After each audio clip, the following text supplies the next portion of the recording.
And we are live. Second episode of the Boys in the Big Apple podcast. I'm joined by Luca and Sean once again. Free agency has started. Luca, I think your camera's lagging just a bit. Just a bit. Oh my God. It is. Good start.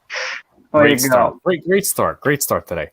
I'm actually going to put on the Knicks game where I am. So, Luca, I'll lay Sean, you lay your thoughts out of free agency, whatever's happening so far. Luca, you do the same after him. Just give me 1 second, and Sean, you could relay your thoughts. Easy enough. I think the Patriots, they're on a revenge tour. I mean, they went out, they signed a ton of players today. They are not messing around. I do agree with Alex, though. He brought this up earlier. I do think that they need to pick up some more offensive pieces, but I definitely think New England could. They've had one hell of a day today. Jets made a nice move. Steelers brought back Cam Sutton today, which I'm happy about. So day one, nothing too crazy, but interesting, very interesting, especially with New England. Luca?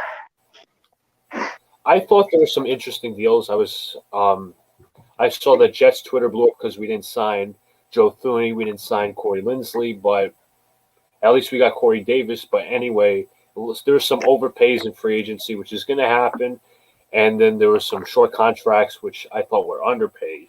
So it's a little mix, typical free agency, but there are some really good pieces still out there. There's still Curtis Samuel, Kenny Galladay, Juju, Carl Lawson, Bud Dupree.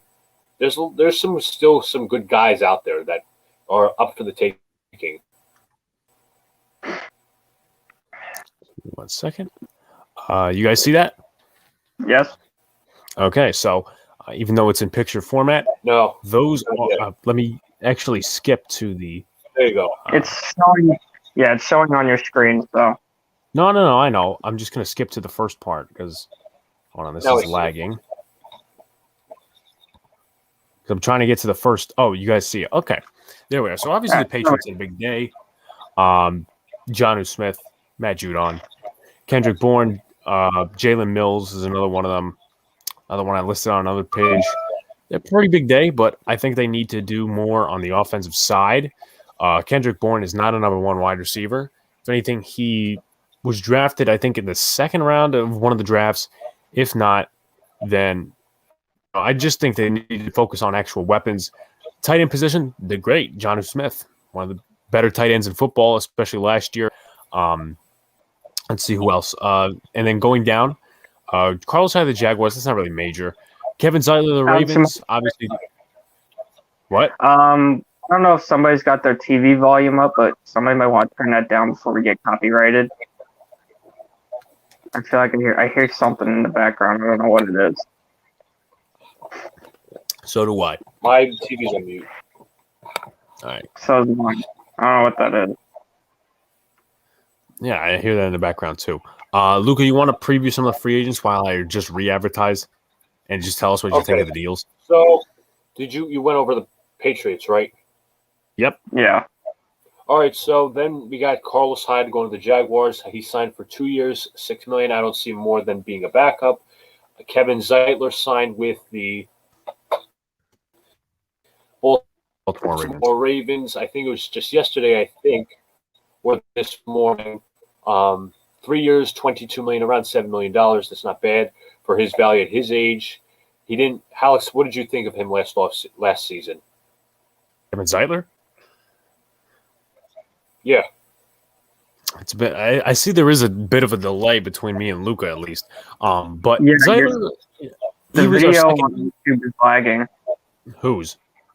The video itself on YouTube is lagging. I'm trying to refresh the page. I don't know if we're having any issues.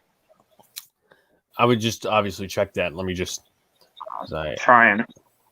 All right. Hold on 1 second. All right. Anyway, because I just reconnected to. What? I can't even get on YouTube. Okay, now it's loading. YouTube is running really slow. I don't know if this is a YouTube problem. It might be. It might not be. Let me just put something in here, and then I'll reveal what I think of Kevin Zeitler. All right, YouTube, it's working now. It's working now. For me. Follow me. Anyway, who's eating?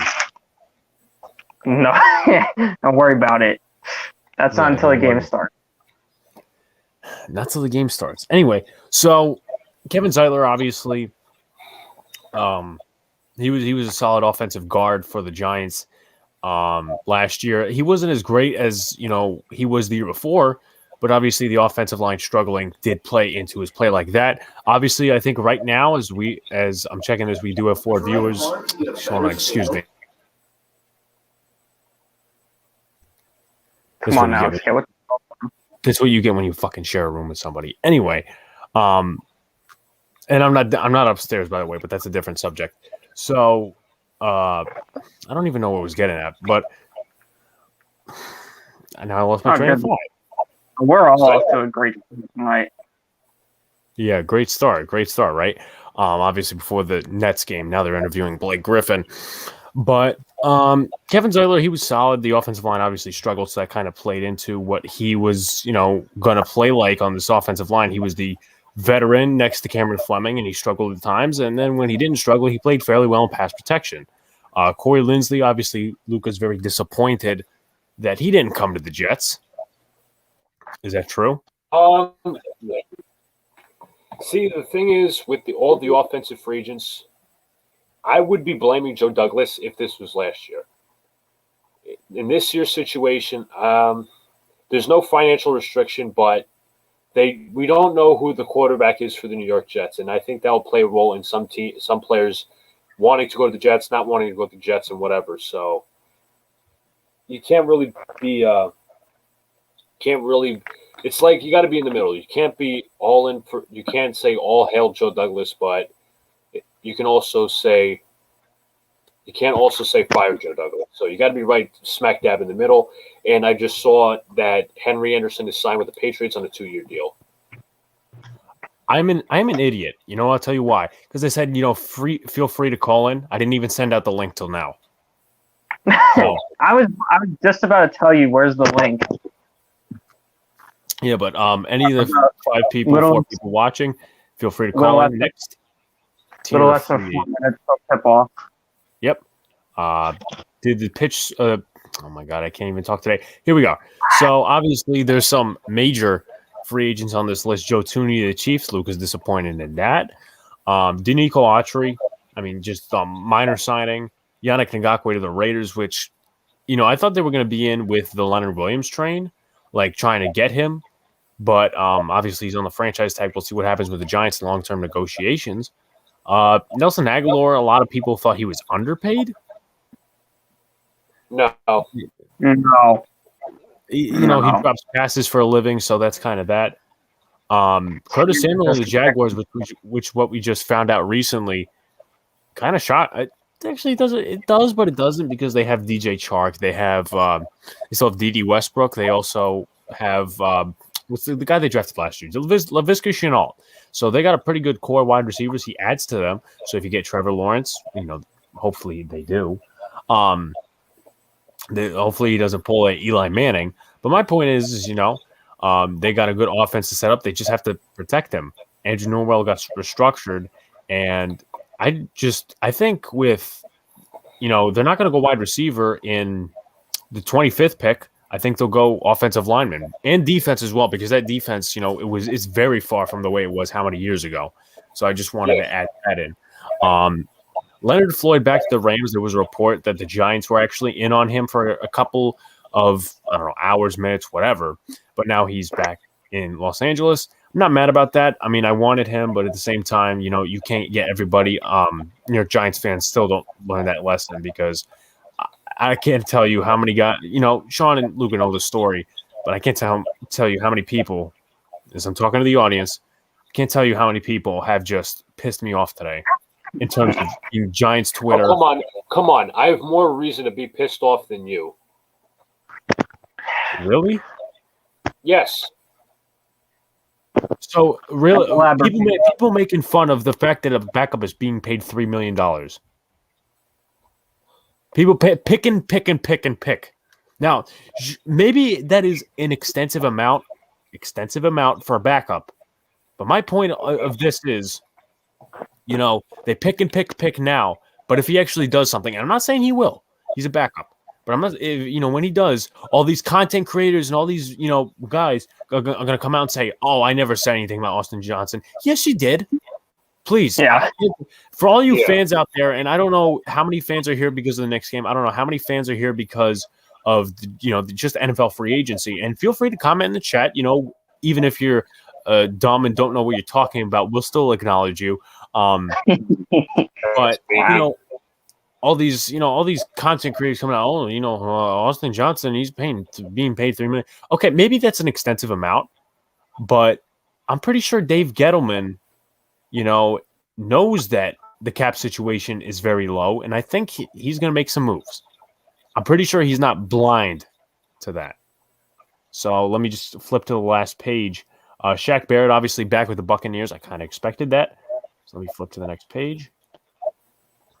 Cam Sutton was a good bring back for the Steelers too. 2 years, $9 million. He's a good slot corner. I like him as a corner. So that was a good move on their part. Yeah. Obviously, I forgot to put Mark Ingram in his team, but Mark Ingram went to the Texans. Marcus Cannon went to the Texans. Shaq Lawson went to the Texans. So I think that, and as Lucas said it, I think it was on Saturday or Sunday, they're trying to win Deshaun Watson over. And is it going to work? I just don't think so, to be honest with you, because I think they need. I don't know what the cap situation is right now. I think they need to make more splashes. Cannon's great. He's a good right tackle. Shaq Lawson, he's about a 6-sack pass rusher as the game is starting, actually. And we'll actually still comment on that, and we'll still talk about free agency. Benedict McKinney of the Dolphins, obviously, they do need a linebacker after the exit of Kyle Van Noy. Romeo Okwara back to the Lions on a deal. I think that gives him $10 million per year or something around that, but he's been producing well for them. Ronald Darby, the Broncos, they need that corner badly because they cut A.J. Boye. I'm going to stop sharing my screen because... Why is Reggie Bullock starting? Because he's starting. He's still starting. Just why? I also have an announcement to make, but I'll make it on commercial. Obviously, you guys know the announcement, but obviously for the people that bet here, the people that do the sports betting, and obviously I'll have that announcement. I just want to quickly advertise on Instagram. God damn it! It was re-advertised. Reggie Bullock. It's good. Oh, nice start. Knicks come into this game at 20-19. Nets come in at 24, 26, and 13. 26 and 13. Actually, I think these two would meet in the playoffs if they started today. 7 versus 2. Yeah, Kush the Hub. Yep, shout out to him. Kush the Hub has been saying for the longest time, let's speak it into existence. The fact that the Knicks and the Nets should play each other in the playoffs, and then what happens is they eliminate the Nets. So, as a Knicks fan, I would definitely love that. Let me just... Yeah. So thinking that the Knicks would have to go into the play-in game, Alex. No good. How was that a foul? Here we go. Luca's going to rain on the refs 2 minutes into the game. I'll tell you I wasn't arguing. Noel was like this. Yeah, I don't. Was the one who did it. Quickly enough, I just want to advertise. Yes, come on. If you guys haven't already, follow me, Big Blue in the Bronx, on Twitter. All the links to all their Instagrams, Twitters in the description, guys. Call in if you want to watch the game with us. If you want to talk free agency, if you want to talk about friggin' hockey, we won't know what you're talking about, but you're still free to come on the show. Baseball as well. Yankees had a nice win today. What did you guys think about John Sterling? If I'm going to be honest here, not bad. I enjoyed it. The beginning kind of seemed dull for me, to be honest with you. It seemed a little dull. And it's going to get chemistry back, Alex. Yeah, it's been 20 years. So. just. It's been 20 years, but I enjoyed it. I can't wait for next Monday when they do that. Yeah, I mean, I'll be Actually, home. That's a night game, 6:30. Why is he left wide open? Am I ahead of you guys? That's a good question. Pass to Randall. Randall I'm dribble. ahead because let's see. Randall passes to RJ. Okay, me and Alex are very close. Let's see. Randall has it. Randall shoots. Randall misses. Luca, this is a question for you. Who are the Jets signing at the edge position, in your opinion? I'm going to say Carl Lawson. He's relatively young. He's a favorite of theirs. I say Carl Lawson is probably their best. Well, not their best option, but their ideal option for them. I wouldn't mind signing Trey Hendrickson. I would not mind signing Bud Dupree. As RJ draws the foul. Good. What was I going to say? That foul was on Kyrie. Alex, I got a question for you since you're a Giants fan. If the Steelers can't bring back Bud Dupree, would you bring him in? See, the problem is, as I said earlier, he's coming off an ACL injury. We already have two guys, and they're outside linebackers. It's not like they're quarterback and running back. No. I mean, running back, yes. I didn't really mean to make that mistake. But we have two guys at the outside linebacker position that are coming off season-ending injuries, one with an Achilles, one with an elbow injury. So, I mean, do I really want – listen, if Dupree was not injured and the Steelers were not able to bring him back, I'd say get him right now. But even if you consider how well he played before, would that be worth the risk? Even if it was a short-term contract, like 2 years or something, 2-3 years. See, with that, one thing I do want to say is that hold on, 3-pointer. Was that Reggie again? Yes, that was Reggie. Yeah. Okay. Anyway, I like how I just questioned him. Yeah, fucking so well. Anyway, what was I going to say? I would sign him to a prove it deal, which is like probably in this era, 1 year, 10 million. Yeah. Okay. Good start. Just got to defend. Need that defense. Any word on when Mitch is supposed to come back? 3 point. Yeah.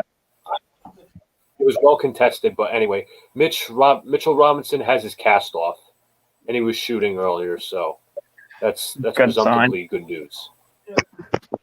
All-star. Come on, Randall. What was I gonna say? Come on, Randall.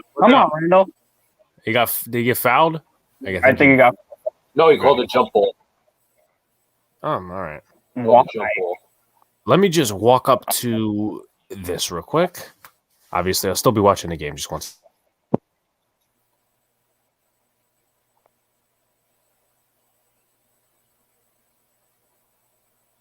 Yeah, it's kind of be risky because if he gets the ball back, he only has 5 seconds to shoot. Yeah. Come on. Well, come on, quickly. Get it off. No. Damn. Wait. All right, 3 for Brooklyn. Missed. Randall's got it. Pass. Bullock shooting unreasonably deep, and he made it again. All right. Let me. Hunter, thank you for being in the chat, by the way. God. Even though I think you're a Jets fan, I don't know if you are though. Hunter says Titans are eyeing Bud Dupree. I could definitely see this.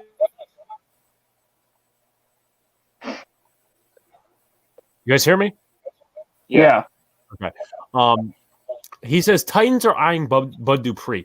I could definitely see that because I know that their edge position was like 6th worst in the NFL last year. Jadeveon Clowney didn't help that. I mean, to be honest with you, if we signed Jadeveon Clowney, I'd probably throw a chair up against the wall. How did he get that in? That was a night. I definitely see that. Them I can eyeing see. Bud Dupree. I'd like to bring him back, but I don't know. Sean, The Steelers have no money. You know, Hunter and all the people watching, Sean doesn't want you guys to know this, but he's starting a GoFundMe page for Juju Smith-Schuster coming back to Pittsburgh. I never said that. Don't listen to this guy.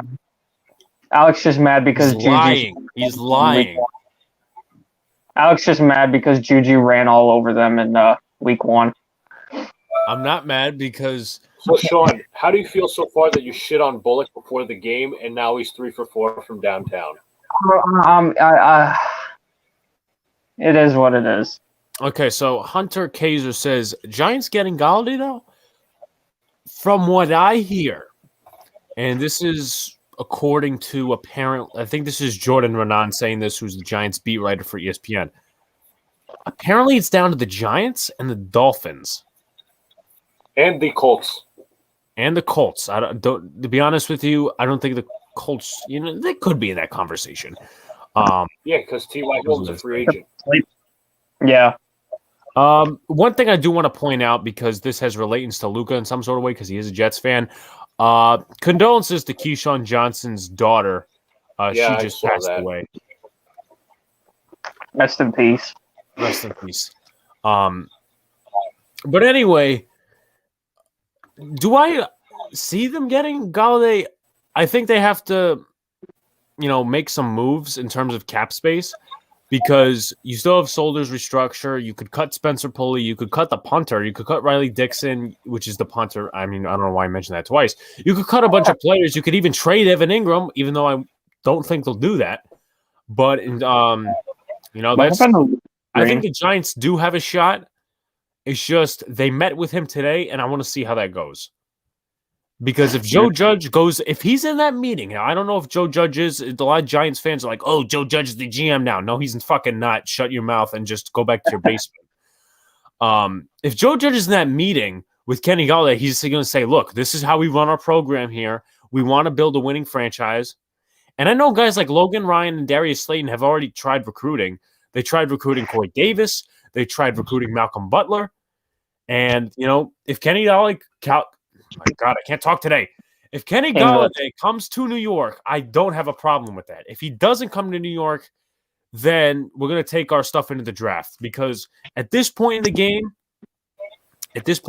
I don't think – now I got to look at the receiver class of in free agency, but in terms of that, if Galladay's not there, I'm not taking a wide receiver in free agency. I'm not. No. Aguilar's gone. All the other guys are gone. So, once again, all the other guys are gone in free agency, and that's just that. So I would probably take that into the draft and maybe double dip. Michael Weiss says, if we get Kenny G, what do you think we're doing in the first 2 rounds? Okay. I'll get to Hunter's comment after that. What do you think we're doing in the first 2 rounds? That's going to be oof. Alex, don't forget about your announcement.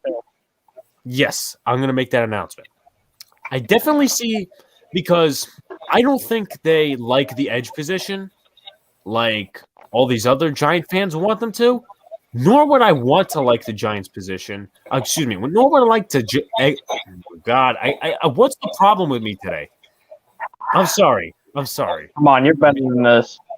I don't think the Giants would like the edge position, and neither would I in the draft, because Greg Rousseau, though you look at the numbers and he had like 15 sacks, he opted out and he's got a lot of problems, or at least a lot of, rawness in his play and, his characteristics.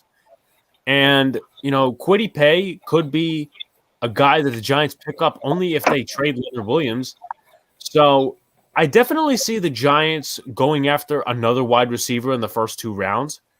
You could definitely probably make the bet they could take a corner. Now, my favorite free agency, Michael Davis, was taken today. He went back to the Chargers. Ronald Darby was taken. So you got Desmond King, and I'm talking low options. I'm not talking, and he just put it up on him, but that's okay.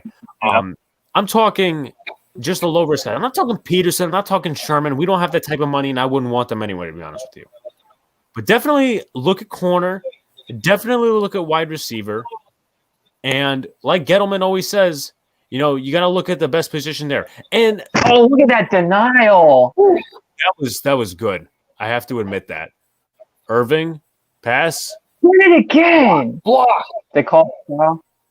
No, I don't think they did. Anyway, the clock is still at 6. They didn't call foul. At least I don't think so. But a lot of Giant fans are coming up with the assumption, the Giants are not taking Kyle Pitts now with Levine Toilolo. I honestly don't know where that insinuation comes from, to be honest, because Levine Toilolo, A, is a tight end 3. B, could be cut in the preseason. C, was restructured to like a $1 million deal. So in that case, I don't really see where Giant fans come up, that's taking this out of the Pitts train. I mean, personally, I wouldn't mind Pitts at 11, but, also for some Giants fans to keep in their minds, wide receiver is not always playmaker. It could be tight end, like Pat Freiermuth or somebody. So wide receiver, cornerback, maybe another offensive guard or an offensive lineman. I know Dave Gettleman likes his offensive lineman. I would definitely consider taking Rashawn Slater, though Nate Solder is coming back. Definitely would be a great signing for them. They don't have that physical presence on the outside. See, the problem with that is they depended way too much on Darius Slayton this year. And Darius Slayton is not a number 1 wide receiver. And when you didn't have him open, you didn't have the other receivers open. When you didn't have that, there was no creation in the offense. So that's basically where I'm getting at with that one. Currently tied at 18 right now. Brooklyn's on a 7-0 run. Let me get creative. I'm putting up a banner. Alex, we're a commercial if you want to do your announcement real quick. Thank you, Sean. So, I don't know how many of you guys are old enough or do it already, but I am partnering up with this company. Let me just see if okay. I'm partnering up. Chat now. Devontae Booker. Actually, you know what? No. That's a backup running back. Good job. Sorry, His instant reaction. I that was a bad reaction by me. Let me see. Where did you hear that? Okay, now I got it. 2 years, 6 minutes. I like it. Okay. Oh, Alex, your buddy, I'm not going to mention names, is pissed because you spent $3 million on a backup. Kevin, type in private chat. If I didn't mention it already. Hold on. He's pissed now that Devontae Booker's getting 2 years, $6 million, or is that Austin Johnson? $3 million. He's pissed that he's getting $3 million. Austin Johnson, Devontae Booker. You're not answering my question. Devontae Booker. There we go. Alex's rage sets in. I low-key want to bring him on. I want to hear his argument. I want to see his two scream at each other. Go like the next edition of Mike Francesa and the Mad Dog. The problem is that he's quiet. When he comes on, he's quiet. I'm not criticizing the guy, but he's quiet. He's not, Chris Russo. No. Come on. Remember the other day. For God's sakes. This guy's.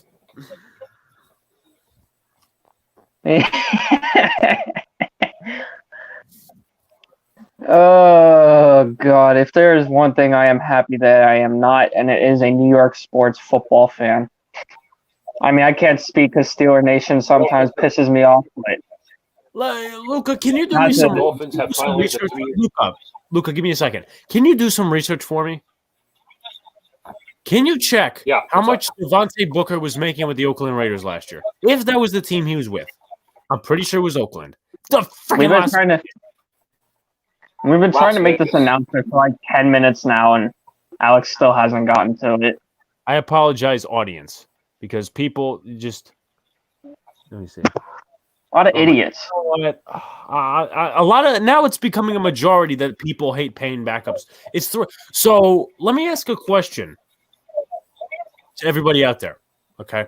And this is not me defending Dave Gettleman. Oh, you're a Gettleman stan. Shut up. You don't know what you're talking about. Randall – Come on, pass it quickly. He's wide open. Come on, get it. Keep it in. No, it was out. Anyway. They kept him in the zone. Here's the problem I have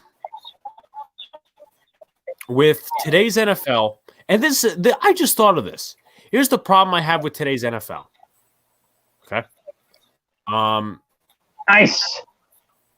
The problem is that the market is increasing every single year Foul? for, the market is increasing for pass rushers, every position. So are we not allowed to pay backup running backs? I don't know how the hell that was a foul, but okay. Yeah, I don't see what's bad about paying a backup running back $3 million. What are you going to pay him? $715,000? Yeah, Alex, I have officially signed Dupree, by the way. Alex, I got a question for you. So Sure. me and Luca were talking earlier about the Steelers, and we were talking about how John Brown's interested in coming to Pittsburgh. I saw something not too long ago. It was like 2 or 3 days ago that Adrian Peterson has expressed interest in coming here. Me personally, I wouldn't go for it because we got plenty of running backs already for that backup role.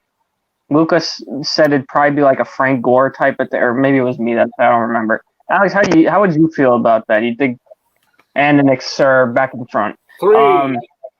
How would you feel for Pittsburgh? Like, if you were a Steelers fan, how would you feel about Adrian Peterson going to Pittsburgh? Well, if you said, if you were a Giant fan and Adrian Peterson wanted to come to the Giants, I would have given you a better answer. Dupree to the Titans is official. Yes, I just checked Twitter. Thank you, Hunter. Guys, if you haven't already, hit the subscribe button, like, comment, turn the notifications on. Even if you're a Jets fan, even if you're a basketball fan and are only coming for us reactions on the Knicks stream, we're always here every Monday. Streaming baseball, football, Knicks. We're open to any discussion. And who touched that? That's out on the Nets. So, Bud Dupree, I want to thank you for everything you've done with the Steelers. What'd you say? I'm going to tell you what he earned. Okay.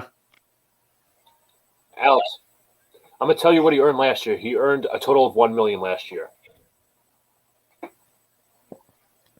If you know who I'm talking about. Yeah, Devontae Booker. So, as I said, we'll see. We'll see.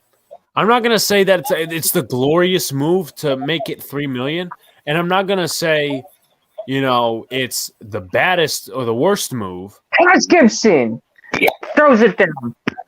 I'm not going to say it's the worst move. I'm not going to be like some Giant fans and then regret it later on. I'll just wait and see. I mean, it has to. The problem is that a lot of Giant fans, and I'm going to go on a mini rant here. And we're watching basketball too. Where do you go? And that's a 3-point play. Where do you build your teams? Where do you build your teams through in the modern era sports? You built the draft. Correct. The fact that nobody builds these teams anymore. Listen, with the Giants, 3-point play out of Julius Randle. And I'm not defending Dave Gettleman. This anger has really messed me up. I'm not defending Gettleman by any means. And is it a little skeptical that they're being paid more than the veteran minimum? Sure, why not? But at the same time, should we wait? And it's not like the Giants, in my opinion, can't really fix these things through the NFL draft. Sure, it might take longer, but it's also less expensive. And just throw it back to the other team, Taj. That's just really what we want to do here.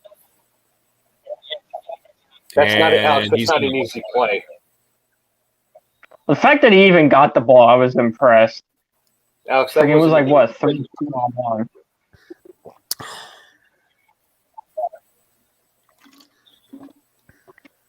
Oh, boy.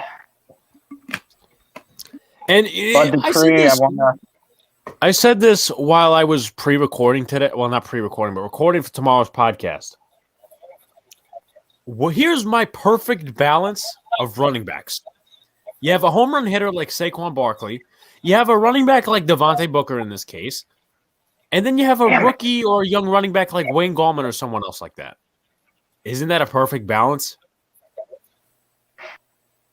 I guess. It's better than a lot of teams. Sean, I am very sorry. Sean, I'm sorry that the Giants do not have 10 running backs like you do, okay? Shut up. Well, we're cutting that down. No, It's a good balance. It's better than a lot of teams. I can tell you that for sure. I mean, would you go into a season with? Let me ask you a question. Would you go into a season with Saquon Barkley, who's coming off a torn ACL, and 2 undrafted running backs, 2 drafted running backs, or one of each? Would you go into that, or would you pick up a veteran?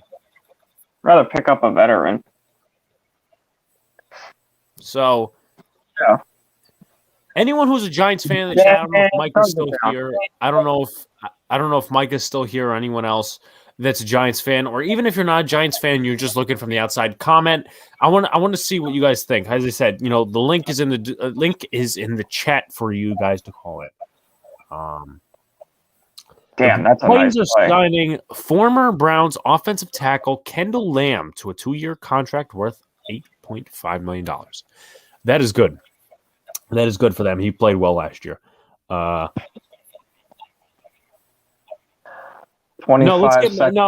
Giant fans. Let's get mad because we didn't sign Bud Dupree, someone who's coming off an ACL injury. That's smart. Okay, let's have 3 line.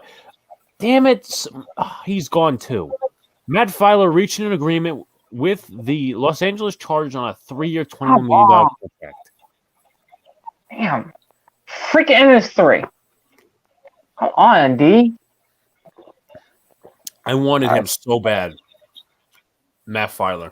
They're going to build an offensive line, though. So nice drop by quickly. There we go. 0.2 seconds remaining. As I said, guys, links in the description, comment, subscribe. Follow these guys on Twitter and Instagram if I put it in the description. Let's see. Here we go. End of 1, 30, Brooklyn Nets 35, the New York Knicks 30. Can I finally make my announcement? Go ahead. Do it. Even if there's something. No one interrupt. Yeah, go. Get it out of the way because I've been trying this for the whole first quarter and we haven't gotten a single thing done yet. Right out of that. So I put their website in the chat. This guy, Christian, I can't pronounce his last name. It's something Spanish. He's from Florida. And we are working together to build, not to build, but it's kind of like a beneficial sponsorship. They started their company, and they're a sportsbook company, I'm pretty sure. They started their company January of 2020. Obviously, everything shut down, so they couldn't do anything. And they're still an up-and-coming company with everything opening up. And I think they do sports books, mostly stuff with betting. So I will be partnering with them. And obviously, as I said, I will say it on the podcast tomorrow. I will have to watch how I advertise it because I know YouTube likes to really notify people that they're, advertising gambling to children.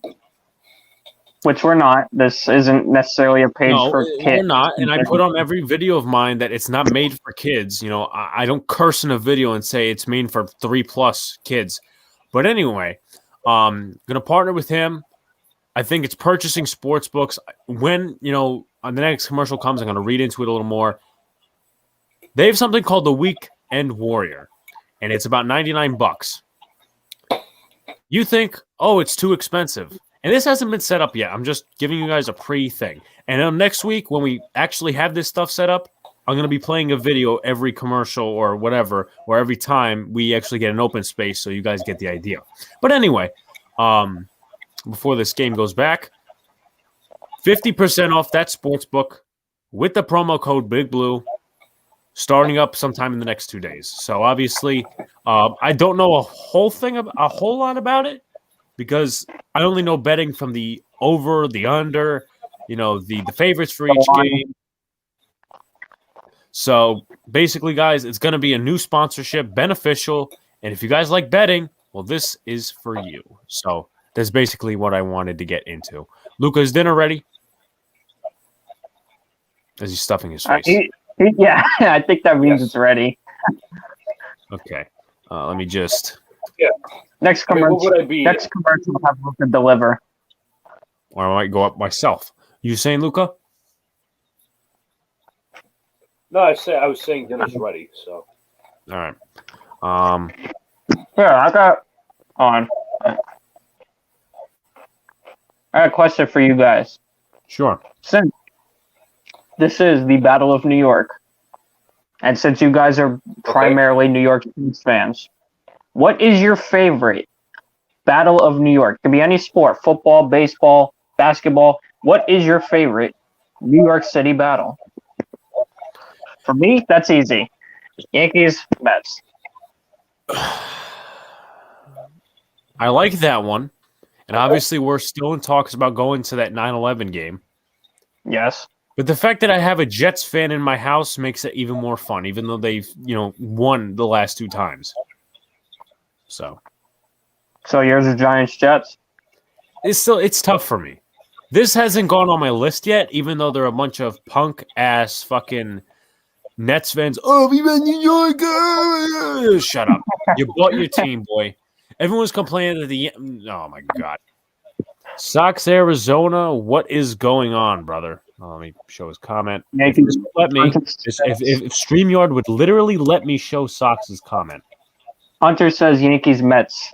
I think that's probably the most competitive in New York City, just because it happens every year, and that town is primarily baseball. So I agree with that. I say Yankees and Mets.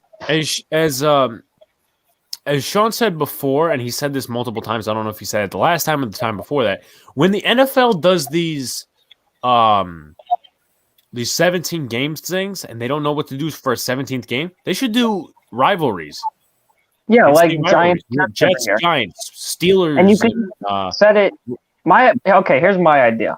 Okay, you set it up. You can either go rotate from stadium to stadium, but if they want a neutral site game, I'll give you guys 2 examples. Giants, Jets. They already play in the same stadium. There you go. Both teams get an extra home game. Steelers, Eagles. You got Penn State, one of the Nittany Lions, one of the biggest stadiums in college football. So, and that's right in smack dab in the middle of Central PA. So you get the Steelers side from the west side, you get the Eagles from the east side. So if you want a neutral site game within cross-town or cross-state rivals, you find a neutral site or just rotate back and forth. That's my personal idea. Now, for the teams without those, I'm sure you can still create something like, let's say, Green Bay and New England Battle of the North or something. I don't know. Get creative. That's funny. Can't really consider the Nets versus Knicks. Only one New York team in this scenario. Yeah, the Nets are still New Jersey's team, so I like that. I'm still so disappointed in my uncle because he decided, hey, the Nets are coming to Brooklyn. Let me bandwagon them.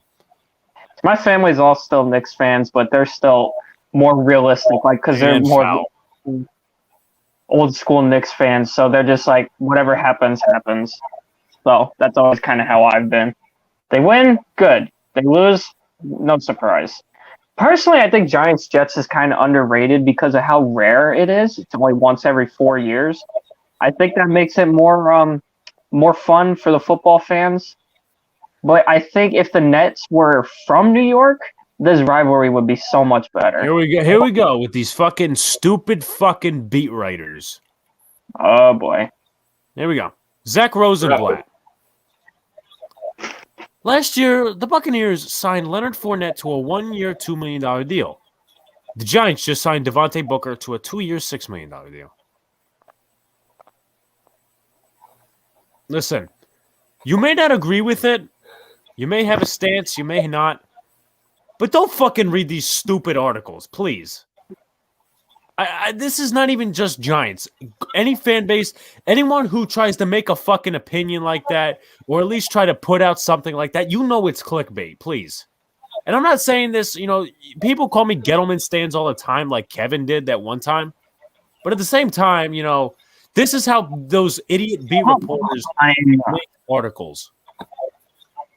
Knicks are Arizona says that the Nets won't get past the Celtics. Go. Bullock. Open. Easy. Yeah. layup. Knicks need to get it going on offense. They're struggling.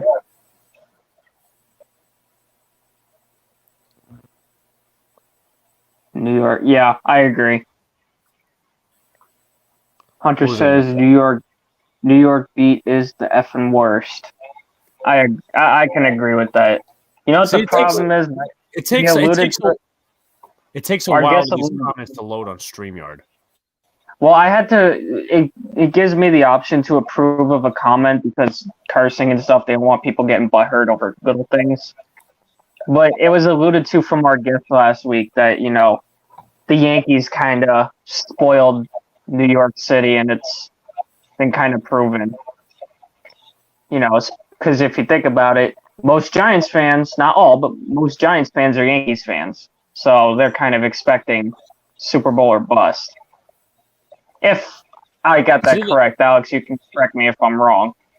Yes and no, because people having irrational opinions, and it could come off of that because there are a lot of giant Yankee fans, but people having irrational opinions, irrational, Giants need to do this, that, and the other thing, and just maybe fans having that sort of opinion of, they overpaid for a backup running back. Okay. The problem is that a lot of people have been trying to distance from what ESPN and, MLB Network and all these other, and I'm not saying MLB Network's bad, but a lot of them are just being clickbaity. Max Kellerman, Drew Brees is not the greatest of all. We're not one of the greatest of all time. You were saying? I wanted to get into that. You guys want to break down Max Kellerman's ridiculous comment? I will in a minute, and I'm going to get my food actually after I explain this thing so you and Luca could break it down. But the problem is that a lot of people have been trying to distance from what they do. And that's fine and well. Listen, you do your thing. But these beat reporters, they don't have personalities. They're not fans. They act like they talk for the fans when they really don't. And the problem is these, the fans that are very fanny, that have, for lack of better words, they're very passionate about their teams, and sometimes they say irrational, stupid stuff. And I'm not saying, overreacting or not. I'm not saying, Devontae Booker should be paid this, and this, whatever. We'll see what happens. But that allocates to these idiots on Twitter making articles when they don't care about your opinion, and they just want you for clicks. That's what I have to say about that. You guys may have a different opinion, and the fans or whatever. Some of these people still read their articles, which is, again, their decision. But you know what? Let's just face the reality and the harsh reality. So, yeah. Sean and Luca, I'm going to leave you to that. I'll be just back in a quick second. Okay, so earlier today on First Take, Max Kellerman had something interesting to say. And I really wish Stephen A. was there because at least I would hope Stephen A. would have ripped him apart for this. Max Kellerman really went on First Take today saying Drew Brees is a great quarterback, but he's not one of the best. Basically saying because he played in the same generation as Tom Brady, who is arguably one of the greatest of all time. Now, arguably, he is. Much as we all hate to admit it. Aaron Rodgers, Peyton Manning. He said because Drew Brees always fell fourth, that does not make him one of the best of all time. But let's look at the stats. Drew Brees leads almost every QB stat. And the ones he doesn't, it's because he's behind Tom Brady. So, does that not make Drew Brees one of the greatest of all time? Luca? I really never understood Kellerman's take. And I don't really understand most of his takes, but that was just really bad. Drew Brees is one of the greatest of all time, and he deserves to be a first ballot Hall of Famer once he retires. And luckily, he's going to be sitting next to Mike Tirico when he's calling Fighting Irish games. Oh, I'm very excited for that. Yeah, NBC announced today that he will be on the Notre Dame broadcast crew for the Irish football games next year. In case you don't know, we're all Notre Dame fans, so that will be exciting. Knicks coming back from timeout. Luca, what's your take on the Knicks right now? The second unit is falling flat. That's why we're down so much right now, and I hope that Thibodeau puts in the first unit. So, yeah. He needs to because it feels like this offense just ain't doing much of anything either. And that is a foul. Who is that? Burks. Okay. Yay! Jets are signing Carl Lawson. That's a good deal. Hunter, I told you. I said the Jets would sign Carl Lawson. I said. I can't believe I'm right. I'm like, I said, I knew it. The Jets are eyeing Carl Lawson. Will they sign him? I don't know. Now they do. We need an edge rusher. He fits that need. That is a good signing. That is a very good signing. It is 49-33 with 8:10 remaining in the half. Brooklyn on the top. Second free throw shot. It is good. Knicks down by 15. Now maybe you sign another edge rusher. You draft one. That'd be a nice. And a steal. And he knocked it out of bounds. And it's ball. Yep. Thank you, Hunter. I know I'm better than Jets beat. The Jets beat sucks. I know. Well, like you alluded to before, New York beat writers are some of the worst. And Alex, in case you know, Carl Lawson to the Jets. You predicted that, so now that everyone's going to say you have a source.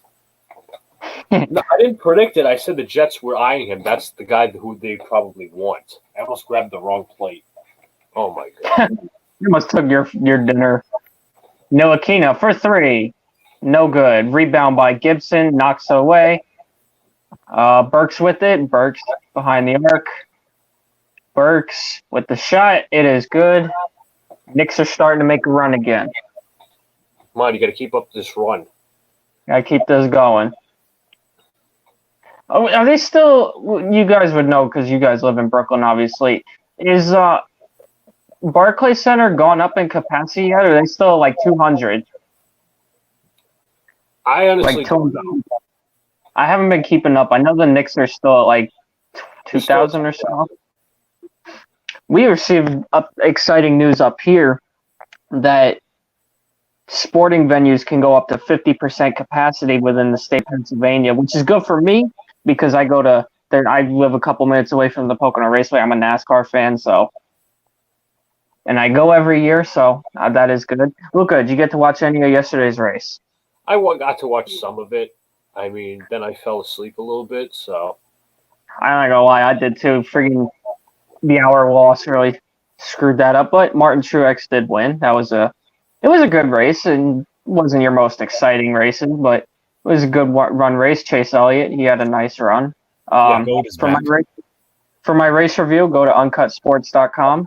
I cover every NASCAR article. Welcome back, Alex. We did not miss you. Welcome back, Alex. We did not miss you. So, Alex, the contract details of Carl Lawson is 3 years, $45 million. We're actually signing long-term guys now. I'm actually happy. Maybe you could say $15 million is an overpayment, but still, we got an edge rusher. That's the key. It's a good start.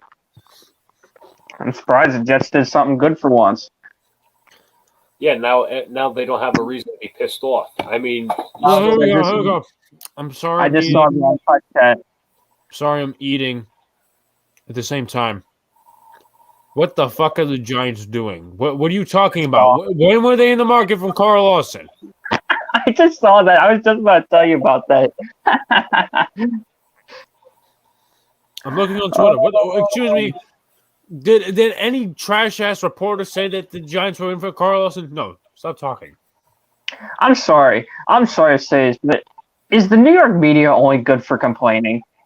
Like at 3-ball, Bullock's going off tonight. He's making me eat trash after the way I roasted him at the start. And they come right back. No, I'm sorry, but what is it with the New York media that they're just freaking constantly complaining? I don't get it. Like, I thought Steeler Nation was bad because after every loss, they're like, fire this guy, fire that guy, stuff like that. But my goodness. Anyway, I'll do a little Yankee recap from today. Yankees won today 4-2. Michael King got the win. Does anybody remember who got the loss? Because I don't. I know Mr. Cortez got the save. Was it Chase Anderson or no? Or did he not pitch that long? No, he didn't. He only. Yeah, hold on. I'm gonna look right now. Sure. Stanton drove Yeah, in 2 runs today. Yeah, next time come prepared. Don't be like us and stutter over our words. And the foul. Yeah, if you're gonna do something like this, guys, don't be like us because it'll backfire. Okay, But so Michael King saved. Rondon got the loss. Nestor Cortez earned his first save. Let's see. Gary Sanchez drove in the first run on a single, scoring Gleyber Torres. In the top of the 6th, the Phillies tied it on a Rhys Hoskins home run. Giancarlo Stanton then hit a line drive in the center, scoring 2, making it 3-1 Yankees, and they never looked back. Rob Brantley is having a nice spring training. He drove in 1, made it 4-1. Phillies, how the heck did they score? It was an RBI single that was earlier. Luke Williams singled a run in, making it 4-2. John Sterling and Michael Kay had a nice reunion today. They'll do the same thing next Monday on 6:30. So we'll actually be on for the end of the game, actually. Oh, yeah. Because we go on at 8. So, I mean, we could always go on early, too, if anything. True. The Broncos have placed a low tender on Philip Lindsay. I never thought they'd bring him back, but I can be proven wrong. So. Come on. Freaking Noel doesn't even know what he's trying. No, they're not.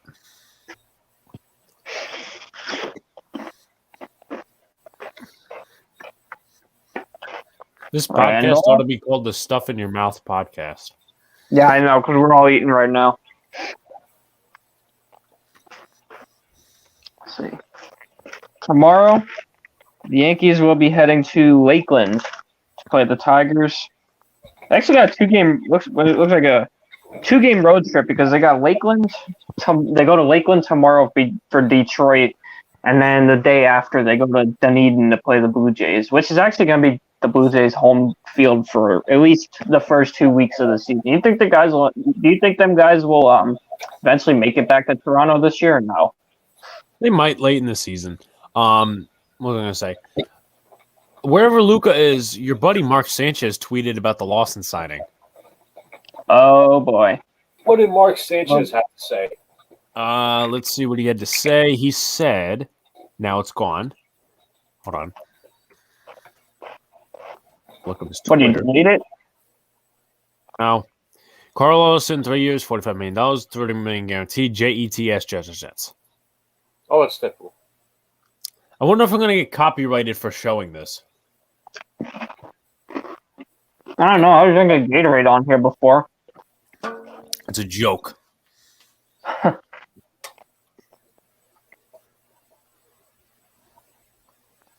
Oh boy. No, I was watching. We were all watching the Yankee game earlier. Aaron Boone did bring up something interesting. They were talking about the battle for the 5th starter spot. Herman and Garcia. Who do you guys have right now? I personally, I got Herman. Honestly, I think he's a little bit better. I think he's a little more polished. I think so too. Now, Boone did bring up something interesting though, because I believe it was John Sterling who asked, what did they do with that month delay in the spring? And according to Aaron Boone, they actually said that there will be scrimmages played in those alternate sites with the local teams. So for the Yankees playing in Scranton Wilkes-Barre, they will probably have some exhibition games against the Iron Pigs, against probably Syracuse, because I know that's only about 2 hours north of Syracuse Mets. So at least we know they're going to do everything in their power to keep them game ready, because that's going to be tough. The 1 month delay, the whole purpose of AAA coming down this spring was to play for right at opening day when they were supposed to. So once again, Rob Manfred's showing why he is one of the worst commissioners in sports. Yep. All right, I have to enlighten something. Hold on. Now, the replies are stupid, depending on how you feel. I just want to remark something real quick. Let's see. Application window. Where's Twitter? Oh, right here. Anyone see it? Yep. Luca? Oh. Yeah, I see it. Anyone agree? I agree. Yeah. Thank you very much. Yeah. Let me read. come Oh, boy.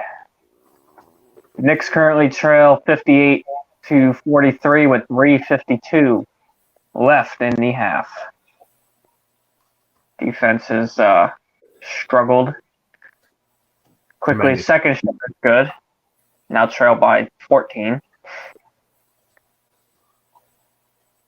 After today, I believe, if I remember correctly, the Knicks are heading down to Philly for a game with the 76ers. And God, this defense. Oh, the Nets are OP. All this to choke in the playoffs. I'm still calling it. The Saints are re-signing Jameis Winston. I think we all That saw was that. a shocker. But meanwhile, they paid Taysom Hill $140 million. Yet Winston's probably going to end up being their starting QB. Well, I mean, it's voidable, so Yeah, One it was year, just 12, to clear cap space. Nets, Giants. 1 year, $12 million for Jameis Winston.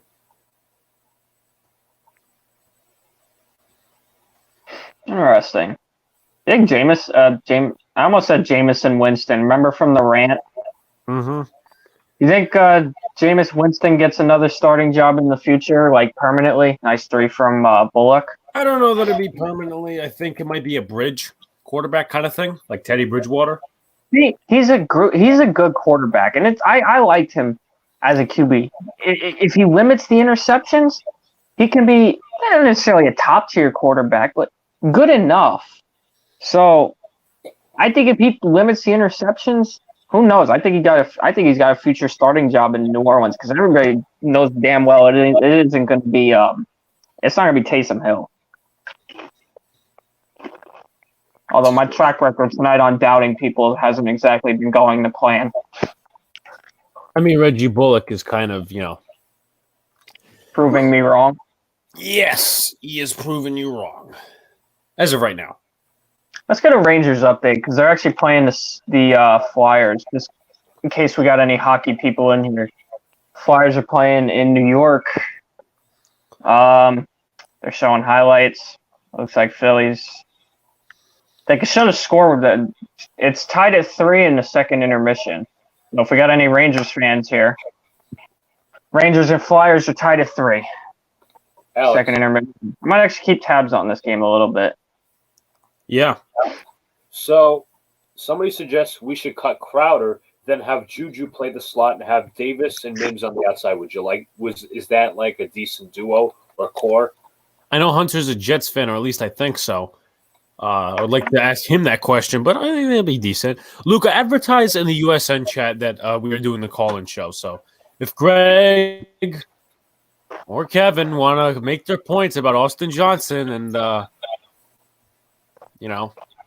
Devontae Booker, they can do it. I mean, I want to see Alex get real heated. Like I said, it could be the next edition of Mike and the Mad Dog. Or Mike and Mike and Mike and Mike. Nobody's going to get that, Alex. Now they will. Okay. Okay, they're in commercial break. So, start of the third intermission in Let me add MSU, banner. where the Rangers have a minute and a half power play. I don't know anything about hockey, but I know we might have some Rangers fans here, so try to help everybody. If somebody wants to call in, talk hockey, go ahead. We're not going to know what you're talking about. We're just going to agree with you. Even if it's something outlandishly crazy. Show this thing. Yes, I got creative. I got a banner. Yay! Alex, you know what might be something interesting to start for the future with Sure. those banners? You should let's say we go on live for Yankees and Mets or something. You should actually put the scoreboard in the inning down. No. People have done it. You should try that. See, at least see if you know how to do that. Yeah, I know. I mean, with basketball might be a little tough, but Because it's like scoring every single second.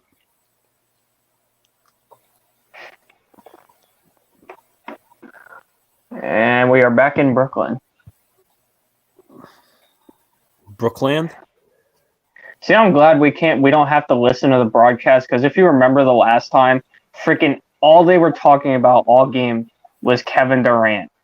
I honestly was on the verge of turning the game off just because the Knicks were losing. Normally, I still watch till the end with blowouts, but when you're talking about even ESPN's like that with baseball too. I remember opening night when the Dodgers and the Giants, freaking every single sentence. Mookie Betts this, Mookie Betts that. Freaking that night with the Knicks, Kevin Durant this, Kevin Durant that. We get it. He's a good player. We don't need to hear about him because there's 9 other guys on the court. I hate ESPN. I'm sorry. I like their radio shows, but their actual broadcasts, I can't stand them. Some of the radio broadcasts aren't. Well, I mean, Max Kellerman does not deserve a show. No, and we talked about that earlier. No, he does not. I don't think he deserves a platform. Yeah, the fact that he has a radio show and Stephen A. doesn't is a little ridiculous. I liked his radio show. Yeah.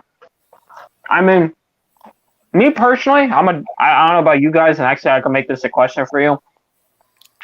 WFAN or ESPN New York? Me personally, WFAN. My favorite show is on ESPN New York, but I'm a WFAN guy. How about you? WFAN. WFAN.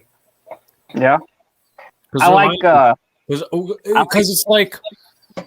Hold on, let me. Yeah. More, the fuck was.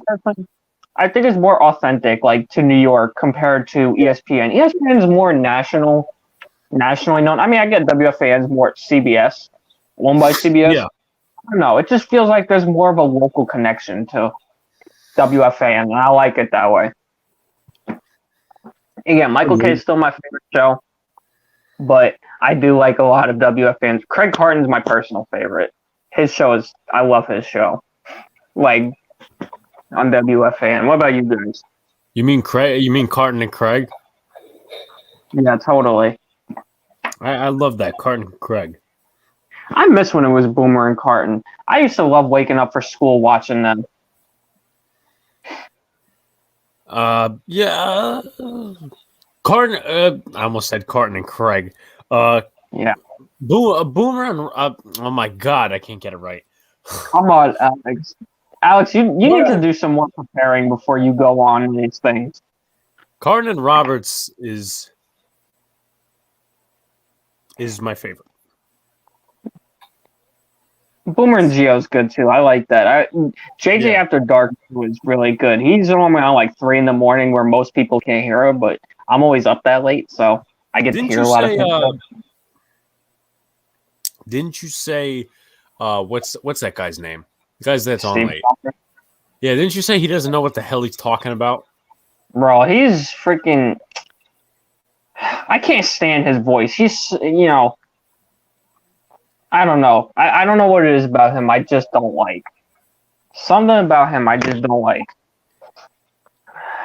Can't really express it. 67-49 Brooklyn, 113 left. RJ Barrett struggling tonight and makes a free throw there. I'll tell you one thing for sure. This were a full capacity crowd. This will practically be a Knicks home game. Yep. Oh yeah. No questions asked. No questions asked.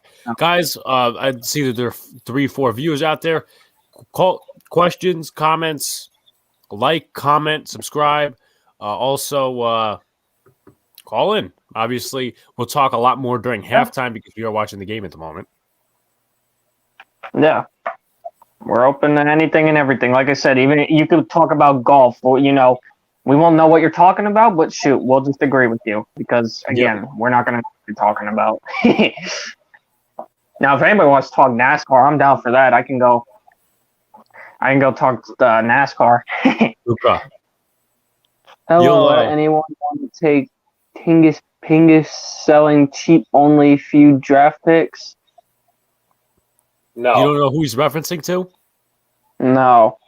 Porzingis. Oh. I had an idea. That was my first guess, but I wasn't sure. Pingus. Anthony Caliendo always calls me that, Pingus. Because I'm a fucking arrogant fucking Latvian fuck. And you can't call me racist because I'm my mom's partial Latvian, so please. Alex, you gonna do a preview for your baseball team this year? You be like Big Ben, have your own radio show, and after your own losses, you can criticize your own team. Would you? I ain't gonna know what you're talking about, but there you go. There's a video of a Knicks fan calling Porzingis Tingus Pingus. Okay. Love Tingus Pingus. Not really. Don't ever anyone take that seriously. No crap. Devontae Booker signed. I mean, I'm looking through Twitter right now. Is Wayne Gallman a free agent? Yeah. Randall from shot is good. 17 seconds remaining. Knicks trail by 13. Knicks are actually low-key hanging in, but they got to do more. They need to do more. I got to see how much the Jets have in cap remaining. It's a good question. Why is Shams reporting NFL news? That's odd. That makes no sense, honestly, but I'm open to anything. I mean, the Jets might have one of the better run-blocking wide receiver duos in Corey Davis and Denzel Mims. Just putting it out there. Of course, Luca. But your offense is not built around running. That's the thing. Your offense is not built around running. If it was nice shot.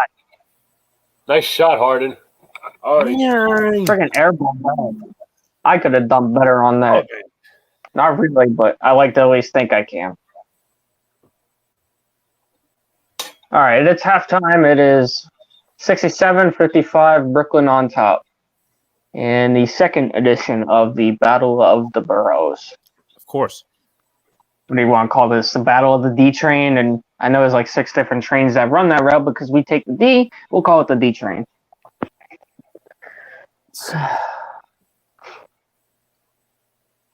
See, here's the thing. What was I going to say?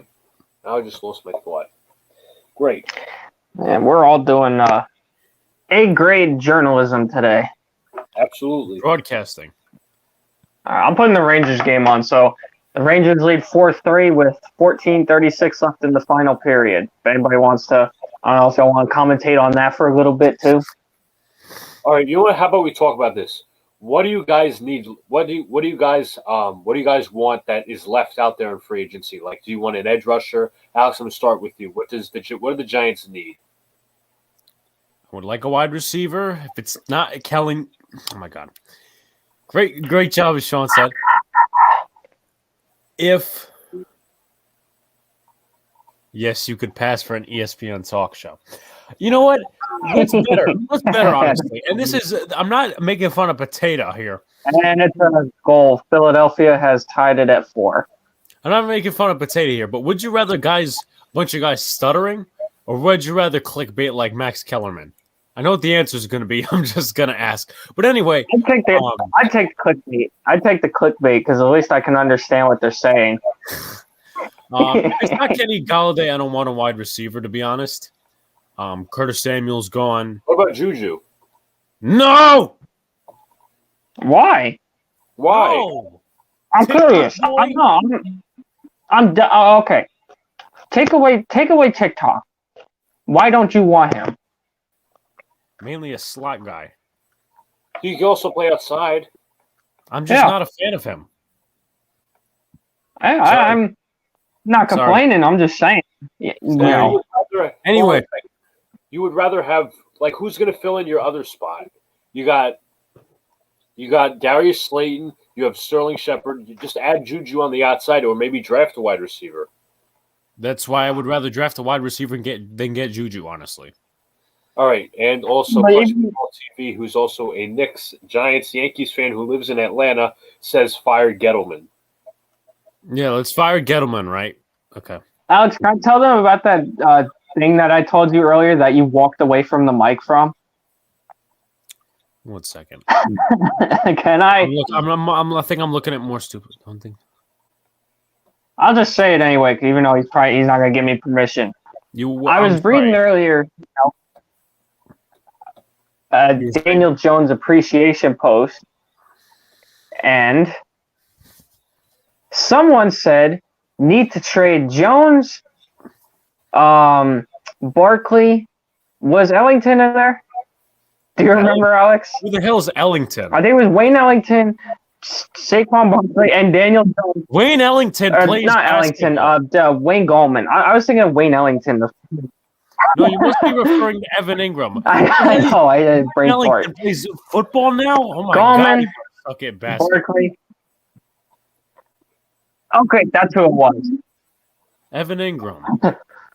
It was Ingram, Barkley, and Jones should be traded for Deshaun Watson. Anyone who's still hooked on that, you need to explain to me why you're still hooked on the Deshaun Watson trade. Please tell me why. All right, I got a free agency update for y'all. Dan Orlovsky, real quick, Luca. Dan Orlovsky did actually say this. He was one of the people that said it, and then all Giants Twitter erupted and said, "We got trade for Deshaun Watson." Yeah, we're gonna give up all of our first round picks till the year 2050. Please stop. That could pass for Bill O'Brien. That's not passing under Nick Caserio. Please. He knows that Saquon's coming back from injury. He knows that Evan Ingram can't catch a pass. He knows that Daniel Jones is not a fully developed guy. Luca, you were saying. So the Broncos will not exercise the option of safety Kareem Jackson, who will now become a free agent.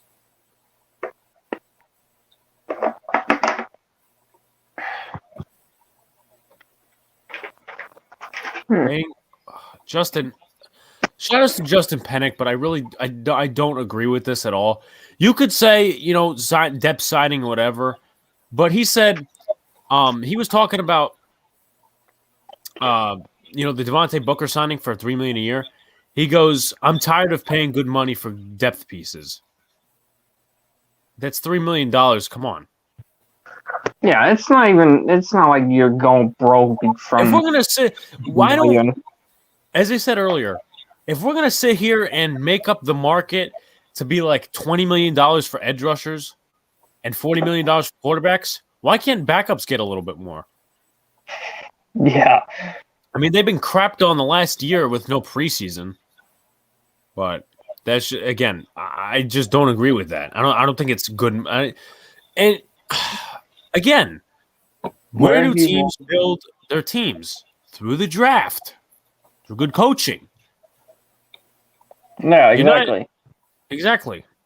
For all we know, the Giants could be doing their thing, and in a couple of years, if friggin', I don't know, let's just say Andrew Thomas, right? If he's good, the Giants could let him walk and do the Patriots thing where they just replace him in the next draft, and then nothing changes. So, again, people need to stop just being irrational and just tweet and just be patient. Gettleman got to go, of course, on Twitter.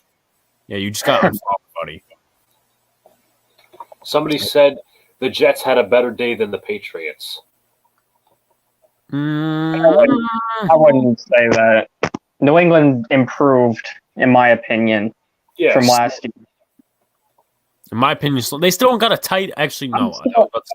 I'm telling y'all, New England will not be dead until Belichick is gone.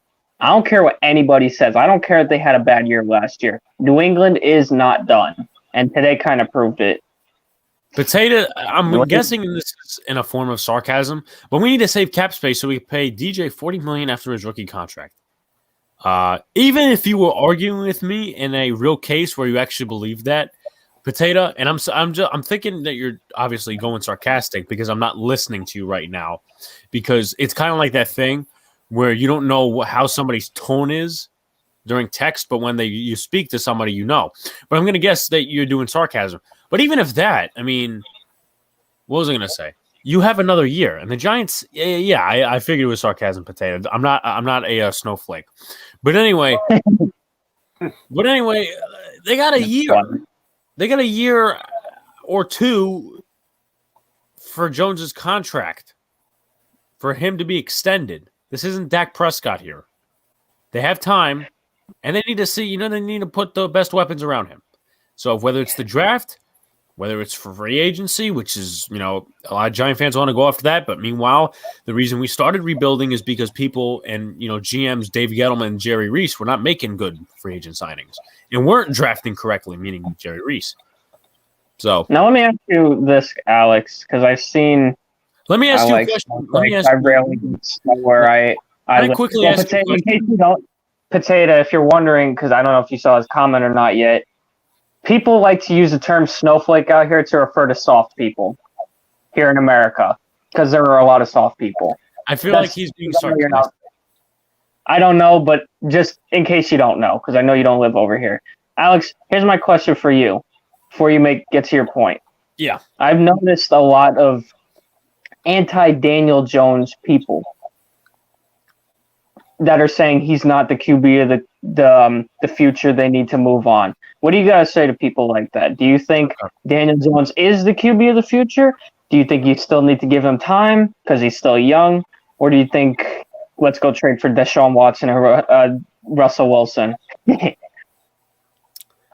I'll ask you a question after I answer this one. So, obviously people have the right to their own opinion. If you're irrational and stupid, don't talk to me. But in terms of that, even if Daniel Jones is not the future quarterback, okay, you have a pretty – and even let's just say the Giants get all the weapons, they get an offensive line, they shore up the defense. Let's just say that happens and Jones still doesn't succeed for whatever reason. You still got a pretty good team around you. You draft a QB, you trade for a veteran, you do whatever. You're in a good winning position. I mean, obviously that quarterback, if you get another, has to develop. If you sign a veteran, whoever that may be, and they get into that role and you start winning games again, obviously, that's a good situation. People have the right to their own opinion. It's just whether they back it up or not. And obviously people are, just being irrational fans. Potato says, I would have joined voice chat, but it's 1:30 a.m. here, and I'm putting my brain into writing my last year project. No worries, Potato. Obviously, we still enjoy you commenting and putting in your... We enjoy the interactions. So I asked Alex this earlier. Now I'm going to ask Sean. Sean, what does your team need for the rest of free agency? I obviously saw that you guys re-signed Cam Sutton, but I'm not sure if that's going to be like a major thing for you guys. It's not major. I think I don't see us going after too many big targets. There's two players I mentioned earlier that are interested. John Brown, he's interested. I would like to bring him in because if we don't bring Juju back, he could be a good addition. He's been here a while. He's been in the NFL a while, so he obviously knows a thing or two. So he could teach the young guys. Adrian Peterson, I wouldn't bring him in because I think we got too many running backs. I'm not so much worried about free agency because I know we're not going to – the Steelers were never big on making huge free agent acquisitions. They're a more organic organization, I like to say, because they build through the draft. That's always been what they've been about. They've always been good with that. So I'm not really looking into free agency being a big thing for them. But if I really had to pick someone I was interested in, it'd be John Brown. Personally, too, as far as bringing Juju back, I would like to bring him back for the talent, but all the off-field stuff, don't get me. Okay, I'm gonna defend Juju for a minute. Forget the TikToks for a minute, because I know any fan can come after me and say, call him TikTok boy, or come at me and say Corvette, whatever. Put that stuff aside. I don't like that stuff. I don't agree with what he did there. But let's look at some of the things he's done off the field. Donates to the homeless. Does everything he contributes to everything in the community of Pittsburgh. He's one of the nicest people on the world. He was asking Antonio Brown for advice on how to become a better player. He's not a bad guy. He just likes to express himself like a younger fan, trying, for the younger audience. Again, the TikTok stuff, that needs to stop. But the way he plays the game with passion, I like that. So he's a nice guy. He really is.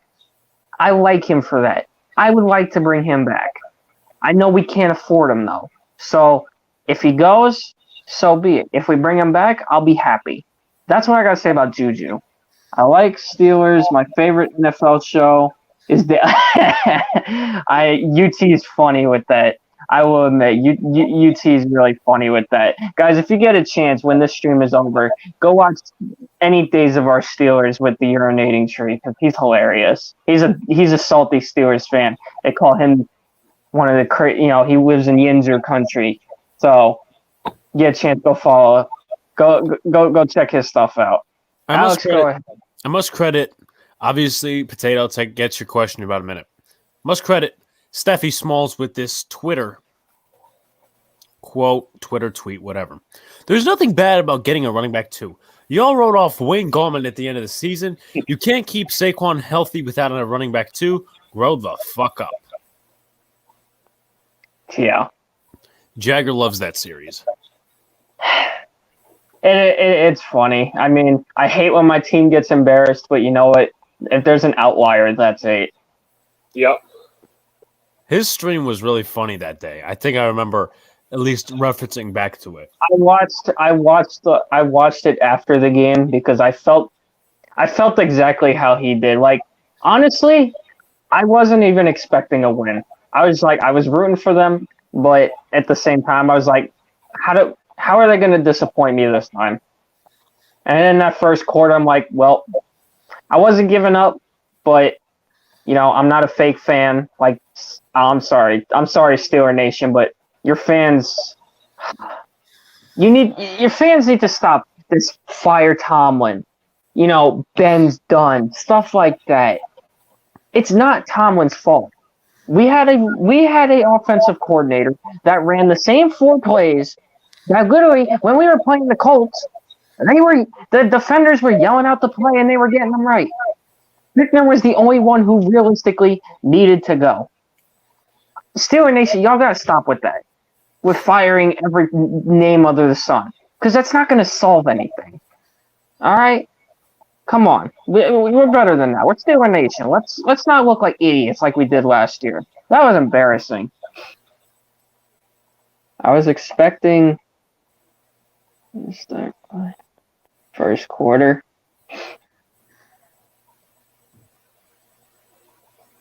Oh, game is back. Yeah. What was I gonna say? So obviously, shout out to Steffi Smalls for that comment. Shout out to Tata. I will go up to your comment now. But let me ask you a question, Sean. This is a stupid, sarcastic question. Did you guys trade for TJ Watt or something? Really? Did you not forget his debut in the preseason when he completely obliterated you? I know the answer. I know the answer very well. I'm just saying because a lot of Giant fans think free agency is the only thing ever.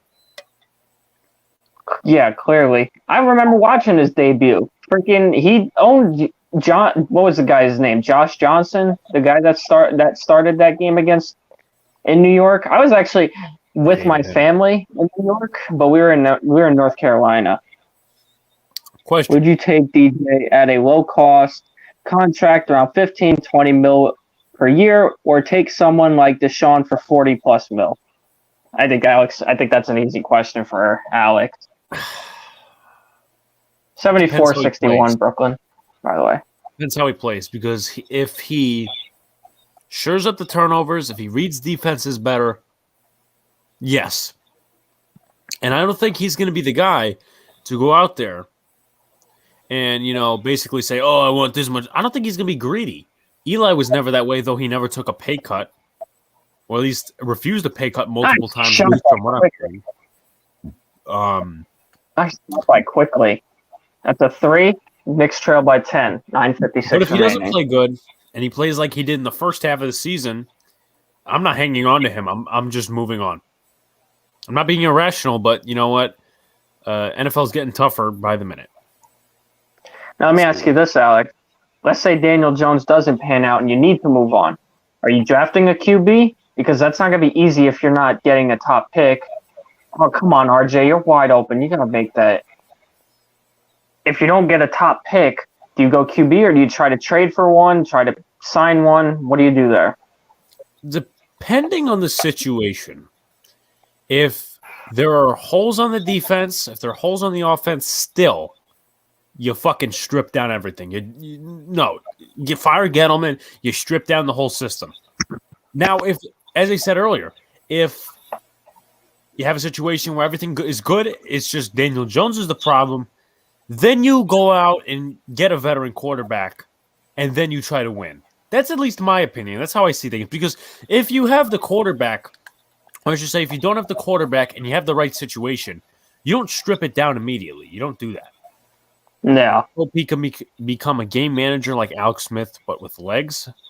Well, he's kind of a check down king. I don't know if I really want Alex Smith. Well, no. He's making the comparison. But anyway. How is that not a foul? Yeah, honestly. Isn't it a foul? What am I going to say?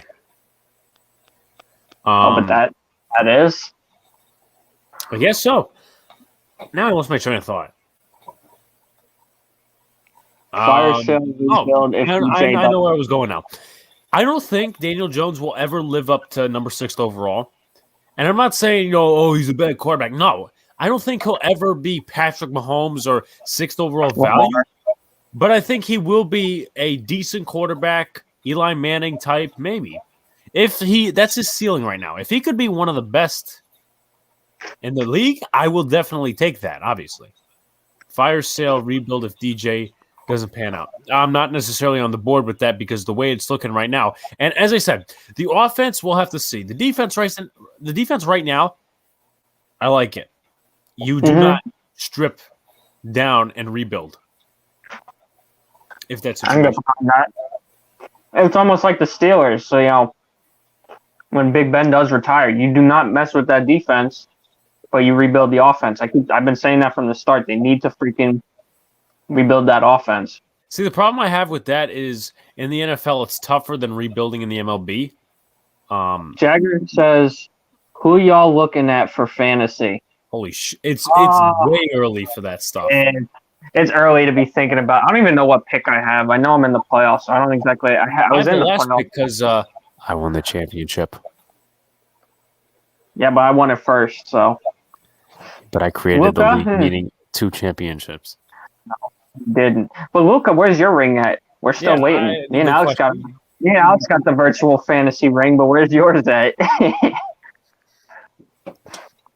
All right. Well, if we had to realistically answer his question, I got a low pick, so obviously wouldn't be anything top tier. I don't even know. Alex, what do you have? I can actually go on the site right now and see where the picks are right now. Let me answer Potato's question though. So, like Alex Smith being good, but not enough for number 1 epic. Number 1 pick, I think he means. So that's kind of what I envision Daniel Jones as. As I said, he's not going to be the superstar Patrick Mahomes 6 overall value. I mean, a lot of those picks don't ever grow out to be, the value that most picks have. Like, Patrick Mahomes has number 2 overall instead of number 10 overall. I'm not, Alex, take that, don't show that comment. Nobody's going to understand that, and I don't think we want to get in trouble for that. Just some context before, just some context before I do remove it. That is a fantasy team's name. So Yeah. Anyway, if anybody is actually interested in joining Alex's fantasy league, let us know. Alex can send you the link, stuff like that. oh sure. Yeah. No, I'm gonna put them in. Obviously, you know. I said I choose not. Hold on. That's just that's a joker. Don't worry about it, Jagger. Not a big Because deal. YouTube's very sensitive with this stuff, and you know, if you don't have context, I don't want to forget them. Just mind, as I said, this is not against you. Let's see, would Patrick Mahomes be as good on a team that isn't the Chiefs? Of course. Yeah, Pat Mahomes. I mean, if he was on the Giants, who the frick knows what would have happened? I'd love for him to come to Pittsburgh. That's no problem, Jagger. No problem, Jagger. Just as I said, just delete the comment. As I said, you know, there's no context to that, and unfortunately, YouTube is sensitive the way it is, and a lot of people don't get the context. And a lot of people. We know, as I said, we know what you're talking about. Yeah, we know you're not trying to be offensive. It's just we know what the person with that team name is going for. But anyway, Knicks are coming back from the break. Let's see what the Rangers are up to real quick. 3. It looks like Philly. I think they scored again because I see a bunch of high fives.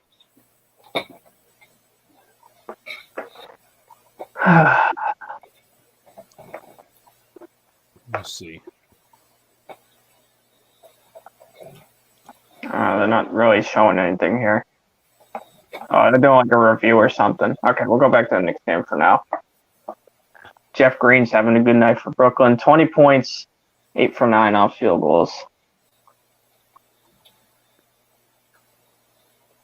Currently 79-66. Brooklyn Nets, 7:21 remaining. Shot for 3, completely missed it. Knicks should take over possession.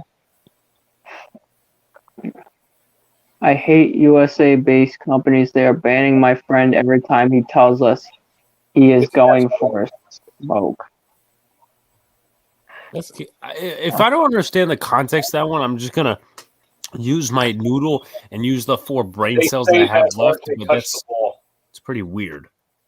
And again, going back to what I was saying about the gambling stuff, because I'm working with a guy who runs a company, small business company with sports books and stuff. They, come after like guys like Chisel Adonis and Urinating Tree for advertising my bookie AG because you're promoting gambling to children. I mean, even though none of us are catering to kids. So hopefully we won't have issues with that. Yeah. I forgot a knife when I was upstairs. What the hell? What's the freaking phone number for those with gambling problems? 1-800-GAMBLING Anonymous or something? 1-800-GAMBLER. Yeah, 1-800-GAMBLER if you have a problem with gambling. I'm not. Yeah, crap. If you got a gambling problem, go ahead, call them. Oh, God. In UK, going out for a cigarette is going to have a... Okay, I know what you're talking about there. I've heard that one. I'm part Irish, so I know exactly what you're saying. I must say, hold on. Let me just pick something up because I'm not Irish. Unfortunately. I mean, I just found that out in my ancestry test. UK going up. I must say, I still don't understand it. Sean, can you text that to me? I get the reference. Smoking, the saying for what a lot of people use as a hate, what they call a hate word over here for gay people. I think I know what you mean. It's called a cigarette out in Europe. I am not Irish. Also, I study in the UK. Okay. So around that area.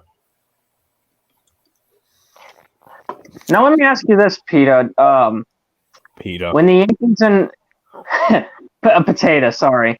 When the Yankees and Red Sox were out in London, were you able to go? I don't know if you're a baseball person or not, but I heard that area was crazy when. Well, also, it those depends on how teams- long he's been studying there.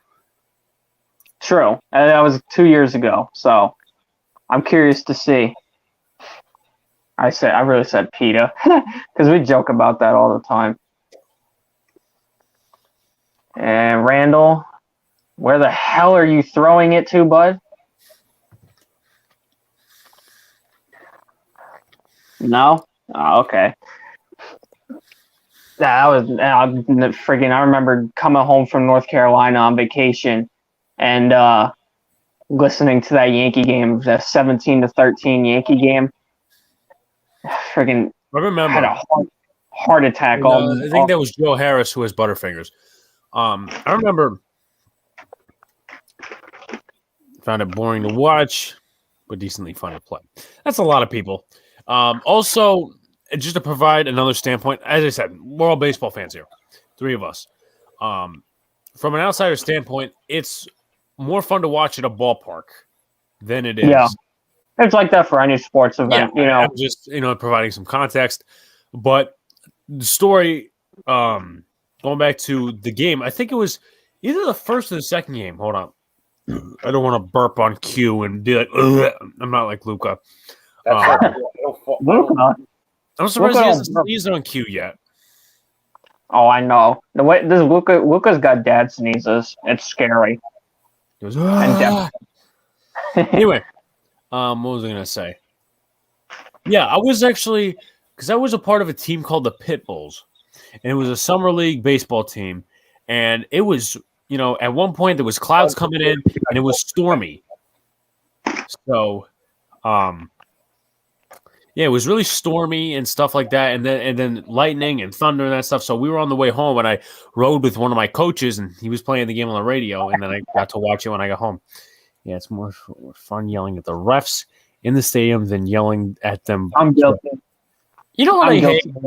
You know what I hate? I mean, I remember when we were chanting at the Yankee Royal game after Boone got thrown out. Yep. Yeah. You know what I hate? And I'm going to say I hate this.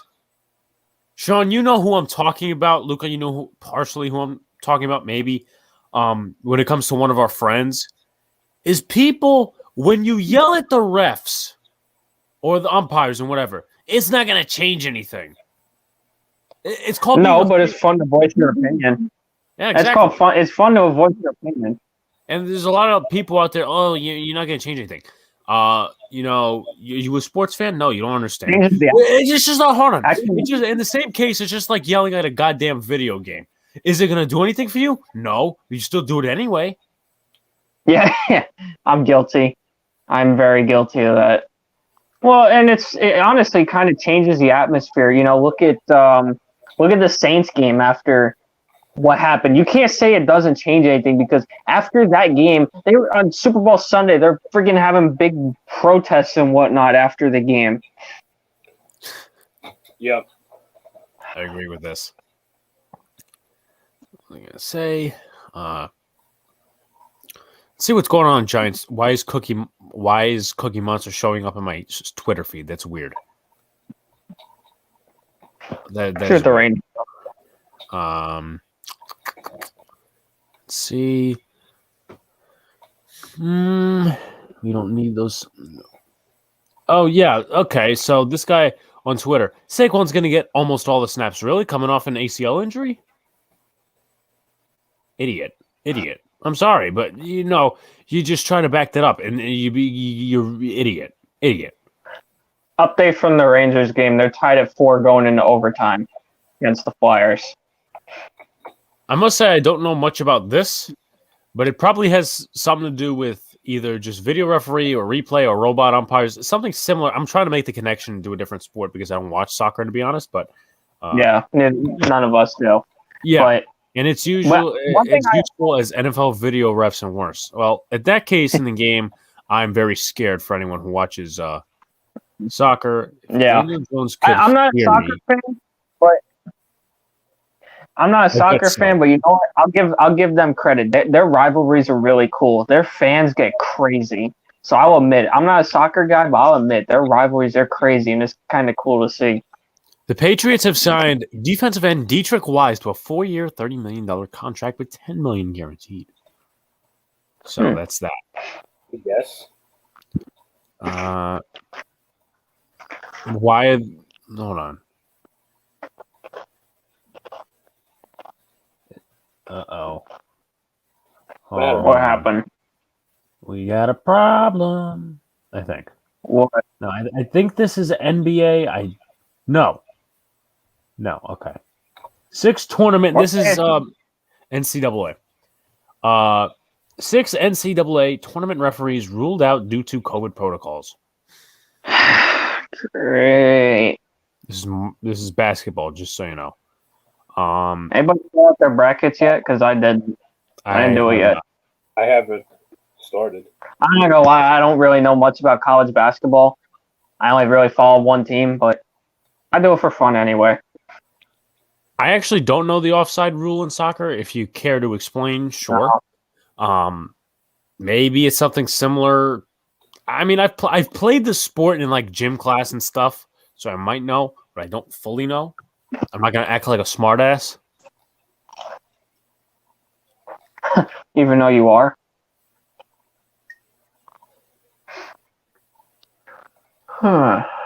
Shut up, neckbeard. Manuel Quickly they just showed on ESPN. Manuel Quickly has made 94 of his first 100 free throws. That's impressive.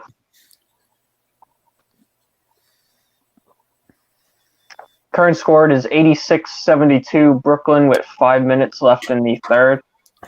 It hasn't been a complete blowout. You know, the Knicks have played competitive. It's just come on, you they haven't been able to keep up with Juju Smith-Schuster. Oh, that's a meme. I don't know. I get like the most random Twitter notifications. I saw this one. I actually jumped for a sec, and it said Juju signed a 5-year deal with the Hype House. I don't know if you saw that meme earlier. I saw that earlier. I'm like, wait. I'm like, oh, that's NFL memes. It's gonna be something. Yeah, I saw it because it just popped up as a notification. I don't use Twitter very much, and kind of scared me for a second. We have a guest in the studio. I'll wait a minute before we bring him in. Evan Spitzberg, Big Blue in the Bronx. What's up, Evan? See you a lot in Pizzle streams and Tainted streams. At least I think I do. It'd be funny if you didn't, because that would be really awkward. Yeah, I'd probably have to cancel myself on YouTube. No, I'll just ask the cancel culture to do that for you. And you'll get approved? Maybe. Kyrie and something happened before the play. I just want to burp, and I'll bring this one guest on. Hold on. Let me just... Because I want to go, this is not Family Guy. Waiting for it. Just push it out. Do what I do. Just push it out. I would throw up. I'm not like you. And Taj has in the foul. Alex, that's what we should do one time on stream. We should have a burping contest so you can win. I think I beat you easily. Yeah, but a lot of the other times is Sean. What guys, what he's not including is that I've beat him a couple times. He just doesn't want to do it. He says that. But see, Luca, got my back. Nobody's beaten me yet. Alex just likes to think he won. Just like he thinks he's a 2-time fantasy football champion when he only won. That's because I am. But you're not. You won one time. And because, I made the league, I'm the champion. Yeah. I like Luca. Yeah, we like to pick on him because he's a Jets fan. So, Jets fan. Best EuroLeague player on a EuroLeague team. Speaking of which, though he said earlier he couldn't join, let's bring in the most active person in the chat. Let's bring on Potato. Potato, how you doing? Hello, I'm doing fine. Doing fine. Working at 2 a.m. on my last year project on my dissertation for my university. Nice. Very nice. cool. Yeah. Very cool. Hopefully. I just have to write the Word document for it now, thankfully. So hopefully I should be able to do it. Hopefully. No, there is no choice to explain the offside rule because I didn't want to type it out in chat. It will take a while. Basically, Yeah. when you're not basically allowed to have the ball after like the last defender. Well, like you're not allowed to receive it after the last defender. You have to stand before him, or your teammate has to kick the ball, and you have to run past the defender. Then you can receive it. As long as when he starts the pass, you are in front of, you're not behind the defender. It's fine. The issue here stems with the wording is what happens, for example, especially with video refs, is then they go and measure in pixels. Literally, there are situations where one person gets called offside because his shoe size was like one larger than the other ones, or like his hand was accidentally extended and stuff like that, which makes it really frustrating. And also the usual shenanigans, like not using it when it's supposed to be used, or like not discussing it like it's supposed to be used, and like the usual stuff. It's really annoying most of the times. Question for you. Obviously, to be honest with you, I've never spoken to someone who is an international fan of U.S. sports. How do you keep track of, I'm guessing YouTube, but how do you keep track of the Giants? Because I can really see that you're a Giant fan asking me the questions and stuff. How do you keep track of them? Well, Giants, thankfully, as a uni student, I can take most of the games for Giants games because I have to use less legal ways to watch the games. But I can because usually if it's on a Sunday, the first of games starts at 6 and 9 p.m. Yeah. So those are watchable. Issue becomes in like the Sunday night game and stuff like that. That's usually like 2 and 3 in the morning. That I can only watch because as a uni student, I don't really have to wake up in the morning. Stuff like that. But that's how I usually keep up with the Giants. I can actually watch the games. Interesting. Why? Yeah. Alex, I'm going to leave for this because my camera froze. I'll be right back. All right. And otherwise, it's like I can go like YouTube. Also, it's a disadvantage. I don't have to deal with like all the I just have when news breaks. I'm usually asleep, so all the takes are usually out when I'm awake. Wake up to either good news or bad news. That's mixed stuff. Yeah. To be fair, I do like go to bed usually at 4 in the morning. Sometimes never, when I have to work a lot. Yeah. Otherwise, that's how I keep. That's why also I hate watching NBA because for example, I think the next Mavericks game starts at 3 in the morning for me, which is like really pushing the boundaries for me to be able to go to bed while watching it. That's because, as we know, most fans are in China, so I think they are most focused on the Chinese market here. Yeah, but I have a question for you that you live out there. You ever because I know obviously they haven't been there in like 2 years, but since the NFL goes out there a lot, have you ever been to an NFL game? No, because since I started like 3 years ago started studying, so no, I didn't really have the opportunity to get into the game. I'm an international student in the UK, so I'm not like from the UK. I just study here. Okay. Yeah. I must share the same kind of thing with you in terms of like time and stuff. And me, Sean, and Luca always agree on it. Oddly enough, and is that we hate when like NFL. Well, I mean NFL, yeah, kind of more of a baseball subject, but when they cater to the West Coast because over there, specifically, they're 3 hours off of us, and sometimes when we're watching like games for the Yankees. Regularly over here it would be 7 o'clock. So, if we don't have school, we're fine. I mean, we'll still be fine if we have school. But if it's West Coast during the season and we still have school, they start at 10 o'clock at night and then they don't end till about 1 in the morning. So I share that same frustration in a different sense, but not to that extent. Yeah, I can understand it. It's sometimes, funnily enough, it sometimes happens in hockey. What funny thing happened in Nagano, the Olympics, was my country at the time got to the finals. In our country, it was really hurrah because we are really unlucky when it comes to Olympics. We never could get to the finals, even though we are like a hockey nation. Yeah. But because it was, of course, it's really popular with Canadians and stuff like that. The games were played in like 2 in the morning or like really, really early. Yeah. So like Yeah, like, people still watch it. Like you could see, like pubs were open like in the morning, so people could watch the games. Like Yeah. it was before my time, but if you watch like any documentary from things like that, you can see it, like them being open in 1 in the morning, people watching it. Oh no, was it semifinals? I don't know. Either semifinal or final. One of those was it? I just remember because and if you watch like the finals, you could see like there's like a square filled up with people, which is nice. You could see like firefighters not caring about their job, just waving flags and everything. Yeah, it was really nice. It was the first gold medal at Olympics, which was funny as a Hockey Nation finally getting one. Yeah, closest thing we have to relating to having to wake up really early for a sports event is, let's say, we have what they do a lot in MLB is they'll actually have teams travel out to like Japan to play games, or like I mentioned earlier, London. When they head out to Japan, they'll have games that start at 3:30 in the morning. It's tough to do, but I'm guilty of actually doing that. It's not easy, but it's worth it. Australia too. My opinion. In Australia, yes.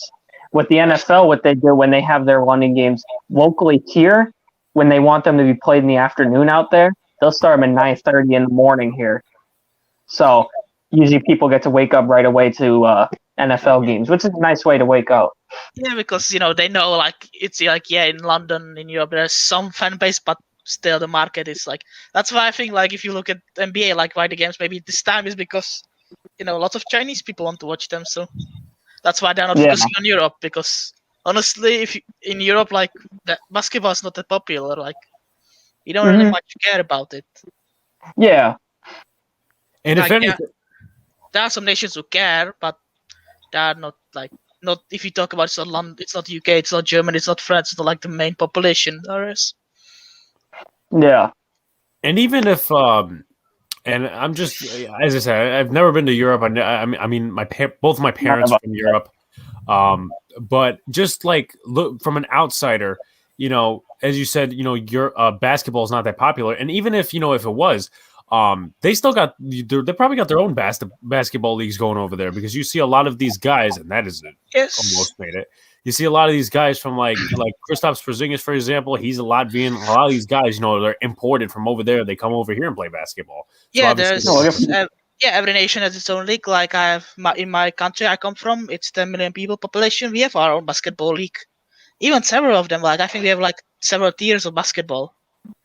Like only thing I think we have ever produced is one draft pass and one decent maybe role player.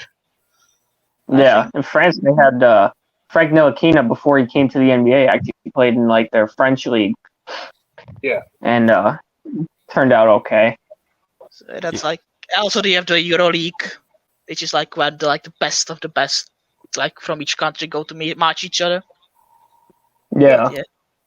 Yeah, no, Germany. I think Germany has one, or has a team at least, because I remember a couple of years ago back at my school, Sean and Luca will remember this. There was a guy, and these group of guys called the Harlem Wizards. They came over, and there was some sort of fundraiser for the school, and they were a group of guys that played basketball, also did certain tricks and different stuff like that. WSN HQ, don't what does it say? Don't excuse me, I can't talk today. WSN HQ, don't be afraid to come in and talk Steelers with Sean. Don't be afraid to do that. But anyway, these guys came in, they did fundraisers, and they did different stuff like that. They also, played basketball. And one of the guys that I met while doing the fundraiser, he actually played in Germany for a couple of years before coming over to the States. So it definitely is interesting. Every nation has league, like their own league. I think every nation, but there are still, of course, there are better leagues. There are like, I think Barcelona and Real Madrid are the better ones because they have the money more to support it and stuff like that. Like if you want to ever see how it would look, how NFL would look like without a cap, go watch soccer in Europe, go watch Champions League, and you can like Messi. I think Messi is being paid. How much was it? 140 million per year. Like some of the salaries are brutal. Like you can like. But like from my country, like our teams like really cannot compete because they just don't have the finance, like to buy the players. And if there is a player that is really good, they just buy him out. So it's really like if you want to ever see how NFL would look without a cap, go to watch soccer in Europe. You'll see. Yeah, I mean, I Yeah, just believe it or can't not, European imagine. soccer is actually very, very popular. Yeah, it's really popular. I mean, No, closest thing we could see to no cap. it's mostly you have the Premier League, you have the Italian league, Serie A, then you have the Yeah. Spanish league, where you have Real Madrid, Barcelona, which is funny enough. Barcelona's almost bankrupt, but that's another story. You have Germany, Bundesliga, Bayern Munich, those people, and of course British Premier League. Also, I think you can put in the French one, PSG, and there's like those main ones. And like the teams from the top, like always are the most popular. Manchester United, now Manchester City, which basically what happened to them. Basically, imagine what's the Dallas owner name? Just forgot. Dallas NFL team owner name. For NFL team owner name NFL. for which team? Dallas. Dallas? Jerry Jones? Jerry Jones. Yeah. Basically, imagine what will happen. Manchester City. Basically, imagine Jerry Jones, but with way more money. Basically, bought a team in second tier, Mhm. and now Puts basically, Jones to shame. yeah, like literally, like that figure Yeah, from that. that's funny. They're literally like one of the people from Middle East who have like almost unlimited amount of money, like from Emirates Yeah. or somewhere. So it's like they actually took Man City from second tier and now basically bankroll them. They like Yeah. without them they will be completely unprofitable. Honestly, I didn't think there was anybody that would match or even be more than Jerry Jones. That's crazy. I didn't know that. That's cool. Like literally, like if you look how much money they are spending, like same for PSG, how much I think they paid literally when they bought Neymar. The Barcelona put in a clause that was supposed to be unpaid, like nobody would want to pay it, and they did it. I need to look it up. How much was it? Yeah.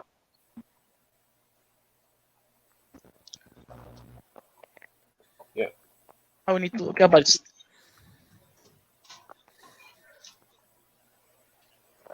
yeah, 200 million pounds.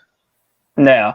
222 million. I will need to see it. 200 million pounds to buy Yeah. out a player. Just one player. That's Yeah, like that's how it. Crazy. Yeah, That's like, crazy. it was like especially Premier League suffering most from this level of like unbalance. Like Yeah. literally the tactic. If you go to Germany for Bayern Munich, they are like the most rich club in Germany. Their tactic is they literally find the best players and just buy them. That's how they manage to keep in lead for so long. They just basically buy out the competition.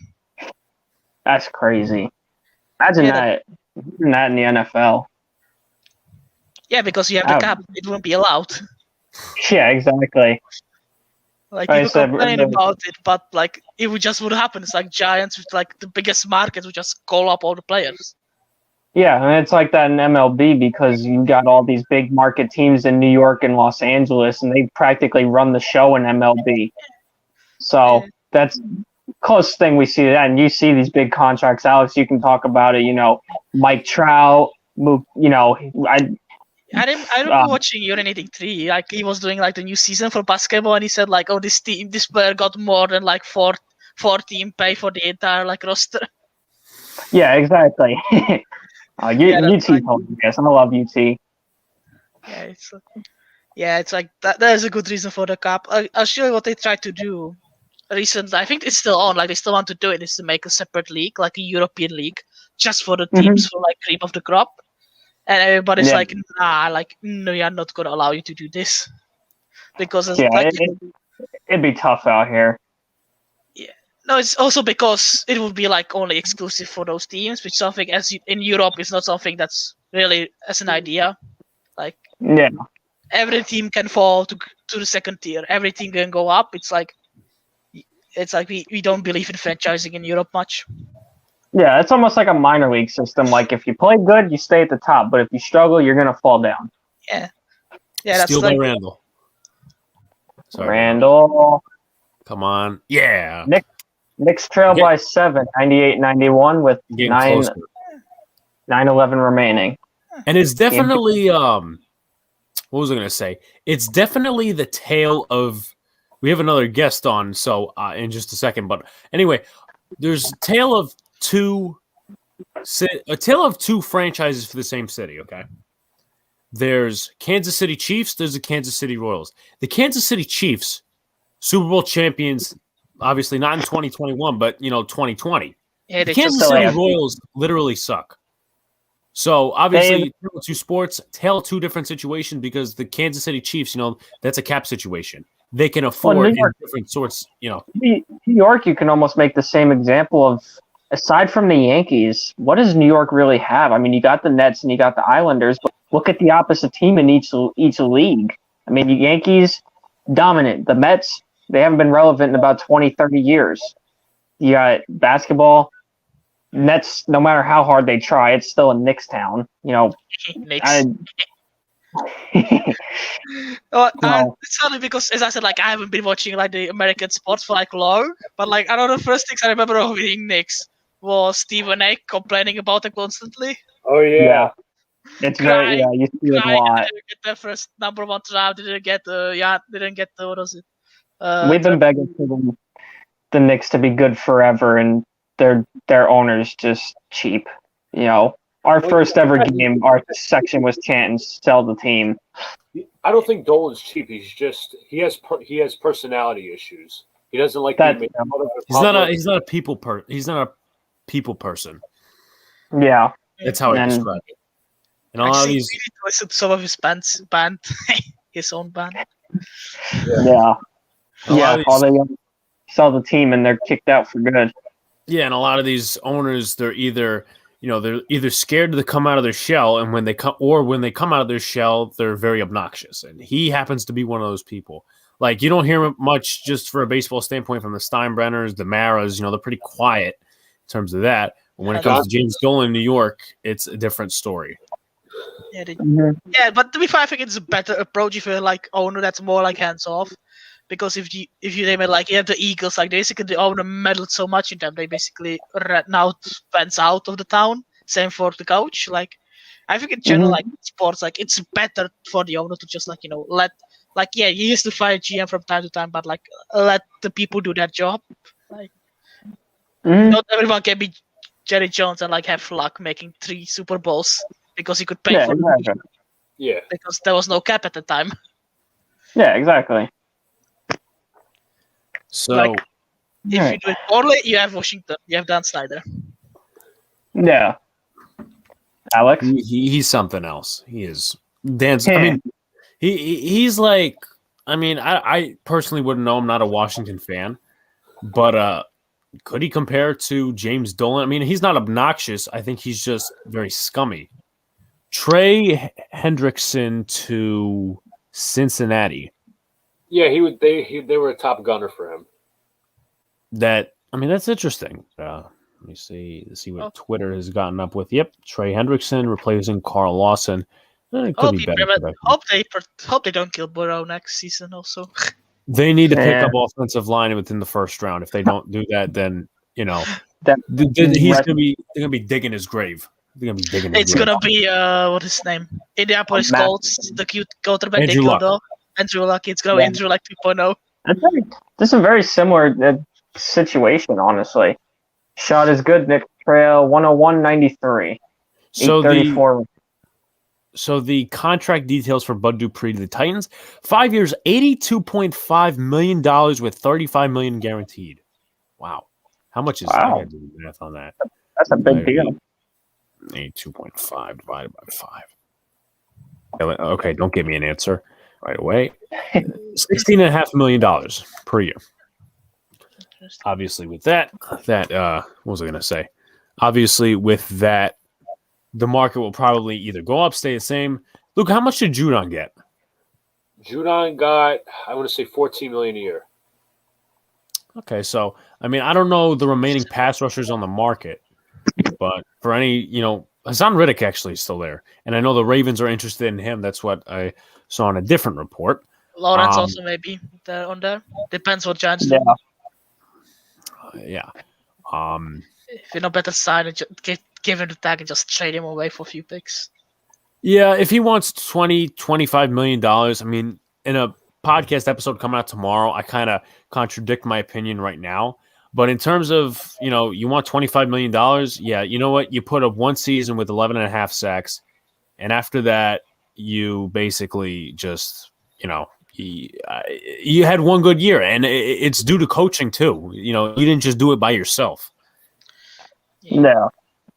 You guys, coaching genius as of right now. Next year could be proven different, but obviously, again, you had one good year, and he wanted $20 million before the fact.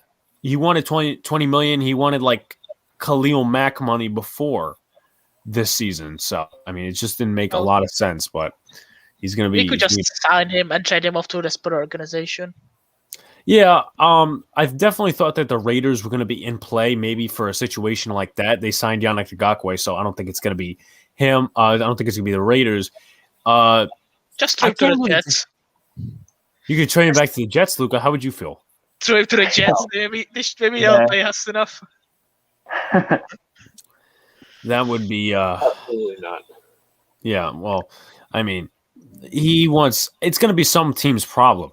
Maybe Indianapolis might be a team. I mean, I don't know how they're doing in terms of pass rush, but, they do have a lot of cap money. And, the next team that gets him, whether it's going to be staying with the Giants or whether it's going to be, trading somewhere else, he wants $20 million a year. Oh, yeah, I forgot. Yeah. I want to say that place needs money for QB, but I forgot they got ones now. Yeah. So it's probably going to be focusing on, stuff on the defense and shoring up that left tackle spot. After the retirement of Anthony Costanzo. And there's rumors that they might move Nelson over to tackle, which doesn't make a lot of sense because he's already Pro Bowl, all-pro talent at guard. But, we'll see what happens. Their offensive line's pretty good, and if their coach is, good for the offensive line, then, hey, that's the Indianapolis Colts. I definitely believe in them as potential suitors for that division. Potato, any last words, final thoughts? Not really hoping Giants are going to do better next season than the last one. Yeah. I hope that as well. Anyway, Potato, thanks for coming on, man. I know that you really wanted to explain this offside thing in terms of soccer, and we ended up getting in a conversation as well.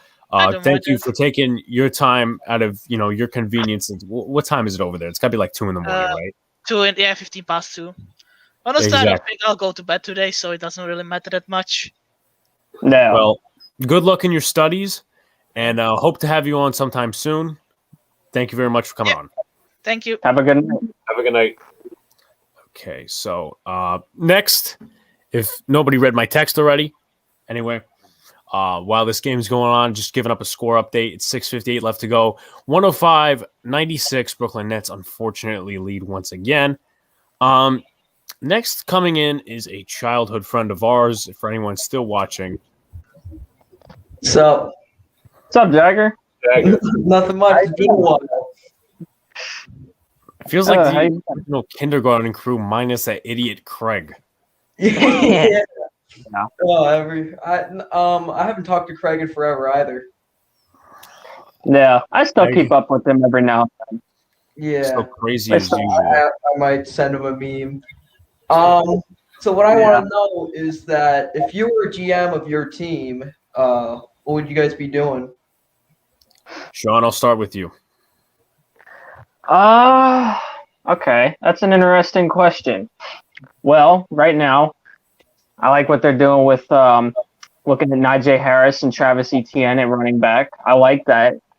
I would probably restructure a couple of contracts because I still want to bring Juju back. Obviously we just lost down Bud Dupree, but for right now, I'd mostly be doing a lot of scouting because I'd like to build through the draft. Luca? Would you keep Big Ben? Well, he is coming back. I have mixed feelings on it. I'm happy he's coming back because he's still one of my favorites. But this is sort of starting to begin. Not like we're not going to tank. I'll tell you that right now. That is not the Steeler way. They will not tank. I can tell you that right now. What they need to do, and this is why I kind of wish Big Ben didn't come back, was we could rebuild the offense. And unfortunately, I'm happy Big Ben is coming back because he will. I think he'll still have a good year. It'll be one last run 3-pointer for Burks. Knicks trail by 6. but I see it as more of a rebuild for the offense. So I'm happy he's back, but at the same time, it's not really meant to help us for the future.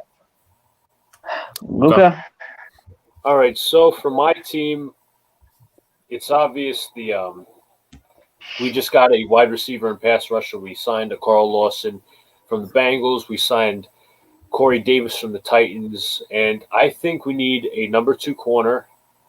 I also think we need maybe another wide receiver if we cut Jamison Crowder, and maybe an interior offensive lineman. That would do. What about Also, to add before I get to my thoughts, Mike Garafolo says Bengals are in the mix for Steelers cornerback Mike Hilton, and also Kevin Pierre-Louis signs a 2-year deal worth $8 million with the Houston Texans. So, I mean, that's not necessarily the greatest, but also tons of free agents remain available. Kenny Galladay, Trent Williams, Juju Smith-Schuster, Chris Carson, Curtis Samuel, Hunter Henry, Will Fuller, Jadeveon Clowney. I do not want him on that list, to be honest. Carlos Dunlap, Shaq Griffin, and Ryan Fitzpatrick. I don't think they're all the greatest. But what would I do in terms of my team? So maybe I would have lowered the cap hits for the defensive tackle and the running back we just signed, obviously Austin Johnson and Devontae Booker. And, I kind of like the way he's doing things is get Dave Gettleman. Obviously, you got to re-sign depth. Leonard Williams is a tricky situation because if you don't sign him, you're going to get criticized. If you don't trade him, you're going to get criticized. There's criticism all around. Joel, what's going on? I know you're a big Giants fan. Feel free to join. The link should be in the chat. I'll just repaste it. I know I talk with Joel every time on the Hubs channel. What was I going to say? So anyway, it is a tricky situation because you have Leonard Williams who wants $20 million plus a year, and you don't really want to give him that because he's not worth that. So in this situation, I would probably end up trading him, unfortunately, to a team that's needy of a defensive end. So maybe the Colts or some team that has a lot of cap space and is needy of a pass rusher at this point in the game. As I said, my predictions and my ideal offseason for tomorrow's podcast episode will actually contradict that because I actually have it going another way. Kind of spoiler alert there. In terms of tight end, I would definitely trade Evan Ingram to a team like the Jaguars or the Arizona Cardinals, a team that needs a weapon. And get like a third or a fourth round pick out of that and use it for a tight end because, if your tight end can't block, if your tight end can't catch the ball and, your tight end costs you games, what useful is it? So, unfortunately, the Giants organization really likes Ingram. I don't know why. Yeah, I despise Evan Ingram. The whole fan not base as a person, but as a player, I don't think So, so. Pro Bowler. You were saying? The Pro Bowler. I'll forget Oh, yeah. the Pro Bowler. The Pro Bowl. Yeah, the Pro Bowler. The Pro Bowler. What was I gonna say? In terms of that, what else I would do differently? I would have tried to pursue Matt Filer a little more at backup guard after we cut Zeitler. If not, you go in the draft and you see what's there. I also would have pursued a corner too. I mean, Gary and Conley and a couple other guys are still out there. I'm not pursuing Sherman and Peterson as the big guys. But at the same time, I always like Michael Davis, and unfortunately he's with the Chargers again. But again, if you shore up that corner spot, you have less to worry about in the NFL draft. So that's basically what I would do. Well, I mean, I don't have that, I don't have as much football knowledge as you three do. All I'm just saying is I'd love to build up the pass rush because remember what happened last time we had an amazing pass rush. We won the Super Bowl. And I definitely love to have an elite pass rush again. Oh man, that's kind of funny. Yeah, definitely. Yeah, I definitely see that as a lot, and a lot of Giant fans continue because there's always a divide in the Giants fan base, Giants Twitter, wherever you're at. And there's a guy in my Giants Rush. His real name is Craig Santucci, who runs a site and runs a podcast with the guys from that site. And he's always been on the train. We need to get edge rushers back. We can't be doing this scheme by rush scheme. We need actual edge rushers and stuff. So that's why he's kind of like that. Because of the 4 Super Bowls that we have won. Lawrence Taylor, Carl Banks, Harry Carson, you need good linebackers. You need good pass rushing linebackers. And then obviously the most recent Super Bowls, Osi Umenyiora, Jason Pierre-Paul, Justin Tuck. So obviously, once again, those are prime examples towards, his opinion. And I think he's partially right. But can the Belichick way also work as well when you're scheming a pass rush? Sure. I mean, they've done it before in the past. I mean, Trey Flowers was their only great pass rusher when they won the Super Bowl in 2018. But the most amount of sacks he put up, I think, was like 8 a season. So it wasn't that much. But they still figured out a way to win because of the defense in the back end. Stephon Gilmore is a reason of that. J.C. Jackson, I think, is underrated as a cornerback. And obviously the McCourty brothers. So obviously, there is that's basically what I'm alluding to in terms of the pass rush. Any other concerns you have about this roster? Me? Was obviously one of them. Yeah. Concerns about this roster. I'm worried that Daniel Jones he's definitely improving, but I'm worried that just next year that he's just going to be terrible again. And I really don't want to tank another year. Didn't we win 2 Super Bowls with Belichick as defensive coordinator? Yes, 1986 and 1990. I'm going to say that, I don't like tooting the Giants' horn here, but we basically made him. Parcells was the one, who hired him as defensive coordinator, and what happened next, obviously. There was a short time with the Jets, Luca. Actually, there's a fun conspiracy theory. Now, it's a complete joke, but apparently the quarterback who won the Jets' only Super Bowl apparently made a deal with the Devils so they could win the Super Bowl and never win any games again. No, they just say they won't win again until he's dead. Yeah. You are right. It's still believed to be true. The Knicks are within 5 points, and they're still making reckless 3 points. But anyway, I'm not going to take you. Even Belichick can't fix the Jets. Sean, please repeat your phrase before I go on to the next thing, or at least the thing your uncle said. Jagger, you might not know this, but obviously I'm going to be moving to New York soon. I might be going with my uncle, who's a diehard Jets fan, and he has this saying about the Jets. Now, he's been around a very long time. He said, you could put Jesus on the Jets, they'd still suck. Doesn't matter. It'd be Jesus. It's not going to help them. Not going to help them. And Knicks fall down to 7. Of course. Luca, do you agree with that before I get into something? Yeah, that's true for the moment. I have to give it a Jets fan. They're loyal. They're super loyal. Yeah. And we could pick on them all day, but they are loyal. Even if it means tanking their own franchise. All right, Jagger, let me ask you. In the Browns. Huh? Still more Super Bowls than the Browns. That's true.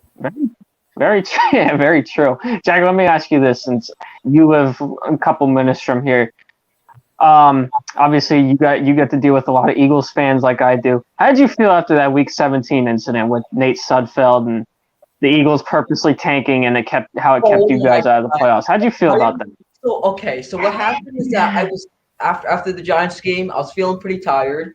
So I took a nap, and then when I woke up, I was like, "Oh, the game must be over already." So I looked at the highlights. I didn't want to spoil myself. I went outside and I just screamed. I was so mad. It was because if the Giants went to the playoffs. I think they just got an offensive foul. They're within 4 points. No, it's a defensive foul. Defensive? Yeah. Oh, I'm an idiot. One person I'd like to bring in here, Joel Yaddo. He goes on a lot of the streams for the Hub.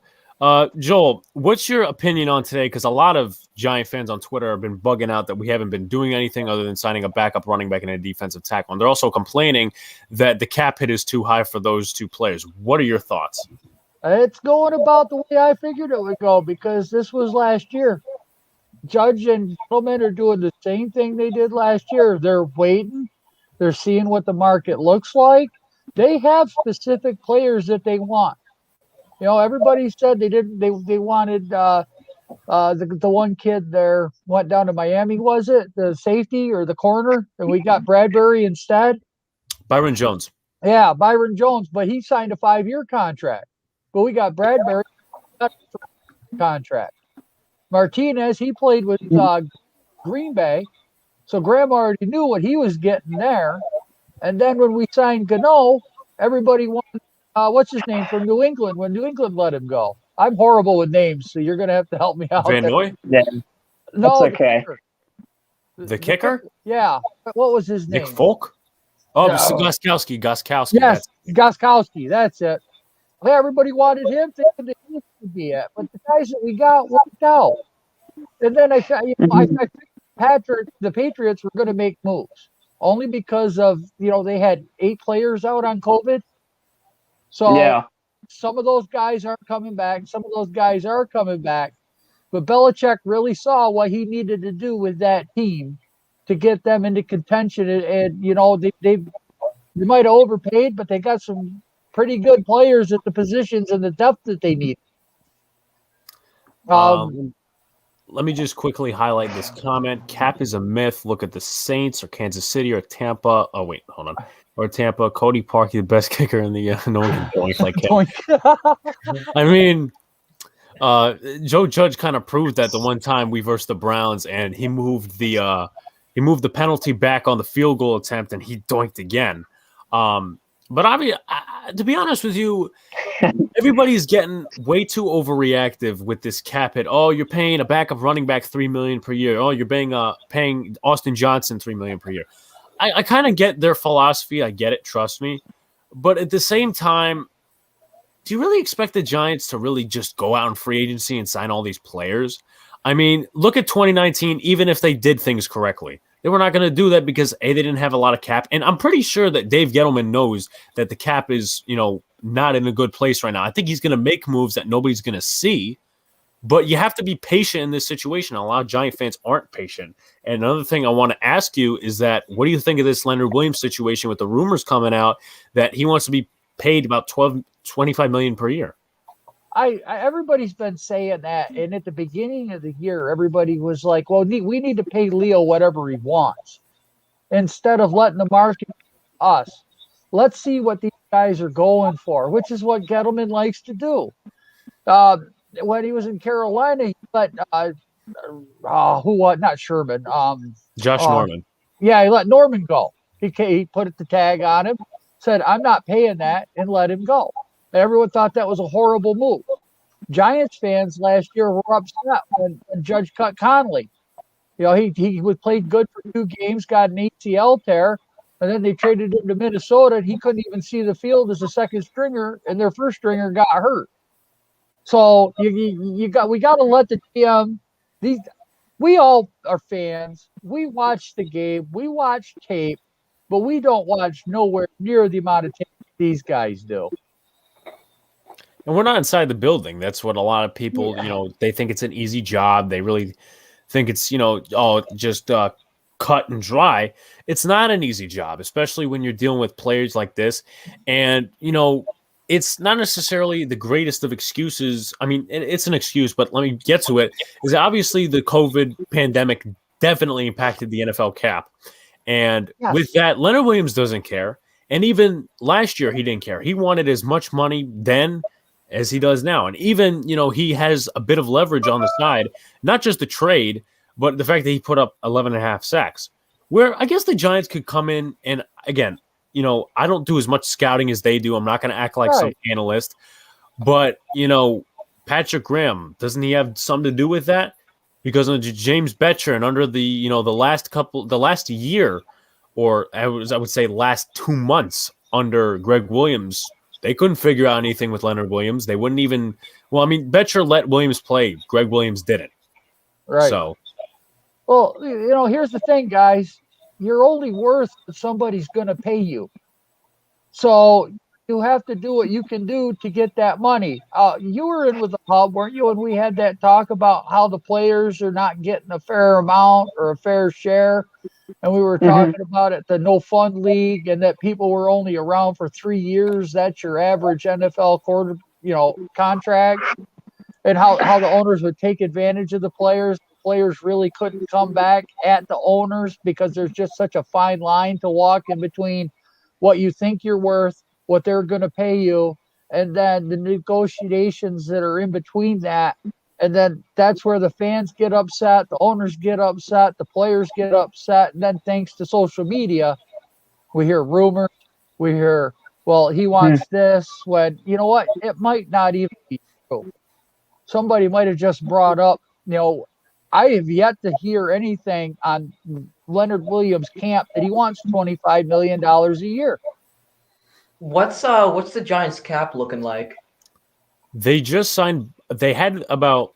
That's a good question because I want to say -$3 million because they were at $3 million when they signed Austin Johnson. That was $3 million, and apparently they're trying to make changes to that because it's not just $3 million off the bat. I think there's signing bonuses and whatever. But after that, they signed Booker to a 2-year contract worth $6 million, so that's $3 million per year. So I would say in the negatives right now, but at the same time, as I said, Gettleman might come out with a move that kind of surprises everybody. He might restructure Blake Martinez's contract, might restructure Bradbury's, might work around that. Also, we haven't even gotten the numbers on the Solder restructure yet. I was just going to say that, yeah. So Pataya says, isn't that the issue because the Players Association is just, let's say, weak? I actually don't know if they're weak. That's a tough question for me, to be honest. I think they would actually – I think they're strong. I mean, as I said, I have not done my research in the Players Association. The only, I would say, for sure Players Association that I know the back of hand is the MLB Players Association, because last year for the MLB is, me, Sean, and Luca were campaigning, hey, they're not playing a full 162-game season. Why are they getting paid their full contracts? And that's what MLBPA made damn sure happened. They got paid their full contracts. And that obviously whole Civil War was... Yeah, they said so much time to plan everything. I mean, they did, but they didn't because obviously the virus was still, around, and it still is around, but we know more about it now than we did how many months ago. But at the same time, it's just, as I said, I don't know if they're weak. I don't know if they're strong or anything like that. But definitely they do play a role into it. And it's going to be interesting to see what the cap number looks like for Solder, because I think, as the Hub said it it was either a couple of streams ago, is that the Players Association, essentially, Solder doesn't have any leverage in his negotiations. He didn't play last year. He was horrible the 2 years before. He's not worth his contract by any means. But the Players Association is going to try to get him as much money as possible in there, or his agent will at least. So I think that's definitely something that plays into it. What do you think of the chances of getting Kenny Golladay, or would you just at this point just say, screw it, we got to go in the draft and get a receiver? You know what? I'm neither here nor there on Golladay. I mean, I'm not going to complain if he's here, but I'm not going to upset if he's not here, because there's so many other options. And I really followed Judge last year. I mean, after his press conference, he gave me so much confidence in him that he knows what he's doing. He's going to do the right thing. And it's like when you were talking about earlier before I jumped on with Carl Banks and Lawrence Taylor and Gary Reasons. You do have to have good players, but you got to find that guy that fits. If you could have the best player, but if he doesn't fit that scheme, or if he's just a half a step behind what you want him to do, and he can't do that, I mean, the money's not worth it. So, yeah, Galladay, I'm fine with. I kind of like the running back that we just signed. I think, yeah. And then, but the question is, is Platzgummer even going to make the team this year? The guy that we signed from Australian football. I don't think he will. I think he's one of the. I mean, I don't really remember, to be honest, if he signed a futures contract. I know we do have a couple of running backs like Jordan Chun and Taquan Mizell that will probably compete for spots. Right. But even if Sandro Platzgummer was, having a futures contract, I don't see him making the team. But my ideal situation. And, you have people on Twitter, obviously, and Randall makes a dunk within 10 seconds.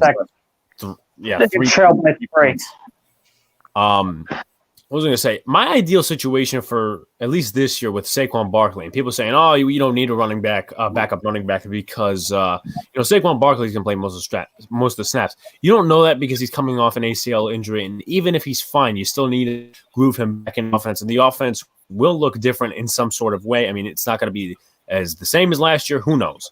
But kind of situation for running backs. You have the playmaker like Barkley. You have a backup running back, in this case, is Devontae Booker, and you go out in the later rounds and draft a running back. So that way, you give the load off both of them, and then you have somebody younger, kind of like what Gallman would be if we kept him, and I don't think we're keeping him at this point. Yeah, I get what you're saying with getting a running back later in the draft rounds, but it seems like that the decent to really good guys are picked in like the 3rd or 4th round of the running back classes as I look at the history of the draft.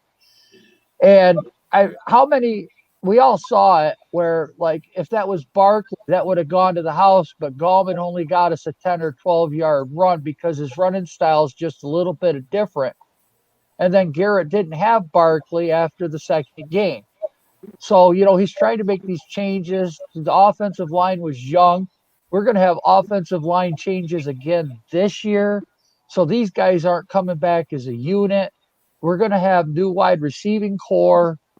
So I'm looking at the Giants, and this year it's really going to be about the running backs in that backfield. And we're going to have to do like a fire thing again and get 3 running backs by committee, the same running style, or at least the ability to catch the ball out of the backfield and block. That's going to be, like I said, this whole offense. I mean, if you look at it, really coming back together, because I heard Hernandez was right guard, so he's not going to be back at the left guard. Yeah, Lemieux had snaps, but his pass blocking needs to be worked on. But with the addition of Giants coaches they hired there, they got Sales there now, and then the old line. Flaherty. Yeah, Flaherty, he's there now, so that gives me a little bit more confidence because we see what he did. Because Flaherty worked with Flowers a year, and we all had expectations of Flowers' second year, and he regressed under Hal Hunter. So I mean, just that coaching staff. I mean, when you see stuff like that, I mean that pops out to me. That's what I look at, and that's why I think Leo had such a dynamite year this year. And he's a guy that if he stays, we sign him for $16 million a year with incentives, then I'm fine with that too. Because if we sign him, then our cap hit is lower on him, like 11 or 12, because the guaranteed money's not counted in. Like with Dak, he signed that $75 million, but his cap hit's only $22 million his first year. So something like that. They could work that down, and then if we did get Galladay, we can work his cap structure down. And then if we had to, I wouldn't mind signing Martinez and Bradbury on a new term for another 3-year deal. We're going to have $100 million next year. This year has got to be the year where we win 10, 11 games. Daniel Jones, who showed improvement the second half of the season, he only had 1 fumble, 1 turnover. Now, against the Ravens, he showed a lot of progress against that heavy blitz. He's the 4th highest blitz quarterback in the league. So I saw the progress. I'm not sure if anybody else saw the progress or not. I did. But, what was I going to say? Real quickly, I do want to remark on some comments, but Sean and Luca, fill me in. What are they challenging right now? What are they reviewing? Right now, they're challenging if it's this Knicks challenge the foul. I don't know if they overturned it. Still, okay. They're making the announcement now. Potato says, isn't like arguing for less money against one of the secret rules of the MLB? I don't know about that, but I also, it's not going Thibodeau's way because he's arguing, but I do know, at least I think so. Obviously, the Players Association will try to stick up for them, but pandemic 2020 was obviously different. I'll be sure to look this up. Wait, hold on. So we just need him to Imagine he plays against Washington every week. Wait. I would definitely love They're going that. for a jump ball. They're going for a jump ball. Oh, good. Come on. 7 seconds left. Knicks trail by 3. Who are you guys rooting for? Knicks. We're all Knicks fans. We're all Knicks fans. Yeah, so am I. Yeah, good. All right, 7 Come on, seconds. Randall. I have the most ahead TV, so I Don't can. say anything. Yeah, that's always been an argument with us. Come on. Someone What called the timeout. Timeout. Thibodeau called the timeout. We have the ball. All right, This 5 is gonna get seconds left. exciting. My problem is I got to watch Michael Jordan, so he kind of spoiled me. I got to see the great Knicks teams and the Yeah. Celtics, Lakers. God. You know, that Yeah. was basketball back in the day. I kind of enjoyed college, but they didn't have it last year, and I haven't had a chance to watch it this year. But I watch college more than I do professional. Yeah, see Knicks our fans college must- team sucks. College Knicks team, we fans- root for all the Irish. Guys, I got a Yeah. question regarding the last play. Who do you run? Who do you give the ball to hit that game tying 3? RJ, Julius, Ewell? Oh, that's tough. It's a good question. Honestly, Potato says Knicks fans must be extremely happy they're not at the bottom. One comparison I do want to Yeah. make, and obviously, I think Joe Judge and Tom Thibodeau are alike because they're definitely, with their coaching staffs, uprising the talent around them. And, obviously from 2020 from the Giants and obviously now from the Knicks, they both don't have, the greatest of talent. I mean, the Giants upgraded with free agency, but at the same time, all the young stars, and now they're being uprised because of their coaching staff. So, Yes. all right, let's see this next. It's see this IQ, Right. it's RJ, it's probably Julius. I say it's going to be Julius. All right, so 5.7 seconds left. Knicks trail by 3. They have possession. Alec Burks is passing in the ball. Do we Only try other person quickly? you give it to. I was just going to say, do we try quickly? It's tough. Burks. Give it to Randall. Shoot the ball. Shoot. Foul. No, up and down. What happened? What? I want to say up and down.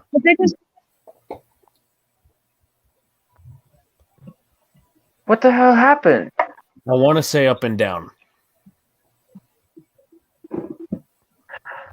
That's probably going to end it then. They got 0.6 seconds. Brooklyn leads by 3. That's probably going to end it. Randall's not happy, and I'm not. Damn. You know what, though? Even if they lose tonight, the Knicks put up a hell of a fight against one of the best teams in the league, so you got to give them credit. I was One of just the going to best say teams. that. One of the best So- teams in the league, they'll lose in the first round. Yeah, I think they're calling up and down.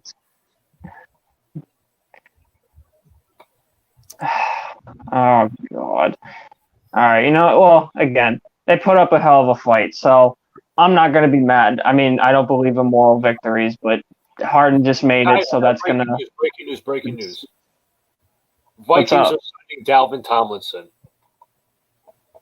Oh, Giants fans. Oh, they are... Oh. Now, Twitter. hold on. Now, hold on. What was the contract? Because this could be a supplemental pick. They haven't released the contract details just yet. But Okay. with Dalvin going there, he's probably going to get $12 million a year because Minnesota likes to overpay. Oh shit, Julius Oh, Randle's Randall's Whoa. pissed. He's got to fight someone. They're holding Fight Randall Julius. back. Watch the NBA about to. Oh my God! He's pissed. Watch the NBA is going to do something. They're going to try to. They're going to find him something. The final is Brooklyn Nets 117. I don't know. Someone must have said something. They're Probably one of the still. Nets. Kyrie touched the ball during that up and down, so it's not an up and down. Yeah, What about the exactly. second So, time? Call. They just cost us the fucking game. Hold and on, hold on. yeah, No, he's gonna. I think he was going to the refs. yeah, he was fighting with the ref. And the ref just walks away. What a pussy. Douche. So that's final. Yeah, Yep. That's that's the a final. fucking game for us. I don't keep up as much. I don't keep up with Get that basketball. bum off the court. Get that bum off the court. I'm fucking Talking pissed. smack when he knows the refs bailed him out. Get that bum Kyrie off the court. God. That's just All right, fire let me for the stop next this game, one. guys. Oh, yeah. Next time these two teams meet, it's going to be heated. There you go. That's fire for. Oh, well. Anyway, In a different sense, it'd probably be like the next Luca, time back the to Eagles and Giants Dalvin meet. Tomlinson thing. His agent actually tweeted Yeah. it out. We just don't know the details. You got to figure we're going to get a 4th or a 5th round comp pick for that. Yeah. So it's not a Yeah. loss. And not Okay, only that, I got the details. 2 years, $22 million, $20 million guaranteed, 16 fully guaranteed, $15 million signing bonus. In his first year, this doesn't add up, to be honest with you. In his first year, $16 million. I'll pull it up right now. Share my screen. I am so pissed off right now. Yeah, me too. 2 years. To end it like that. And Nets fans are going to, you already know Nets fans are going to be crying in the, talking in the corner.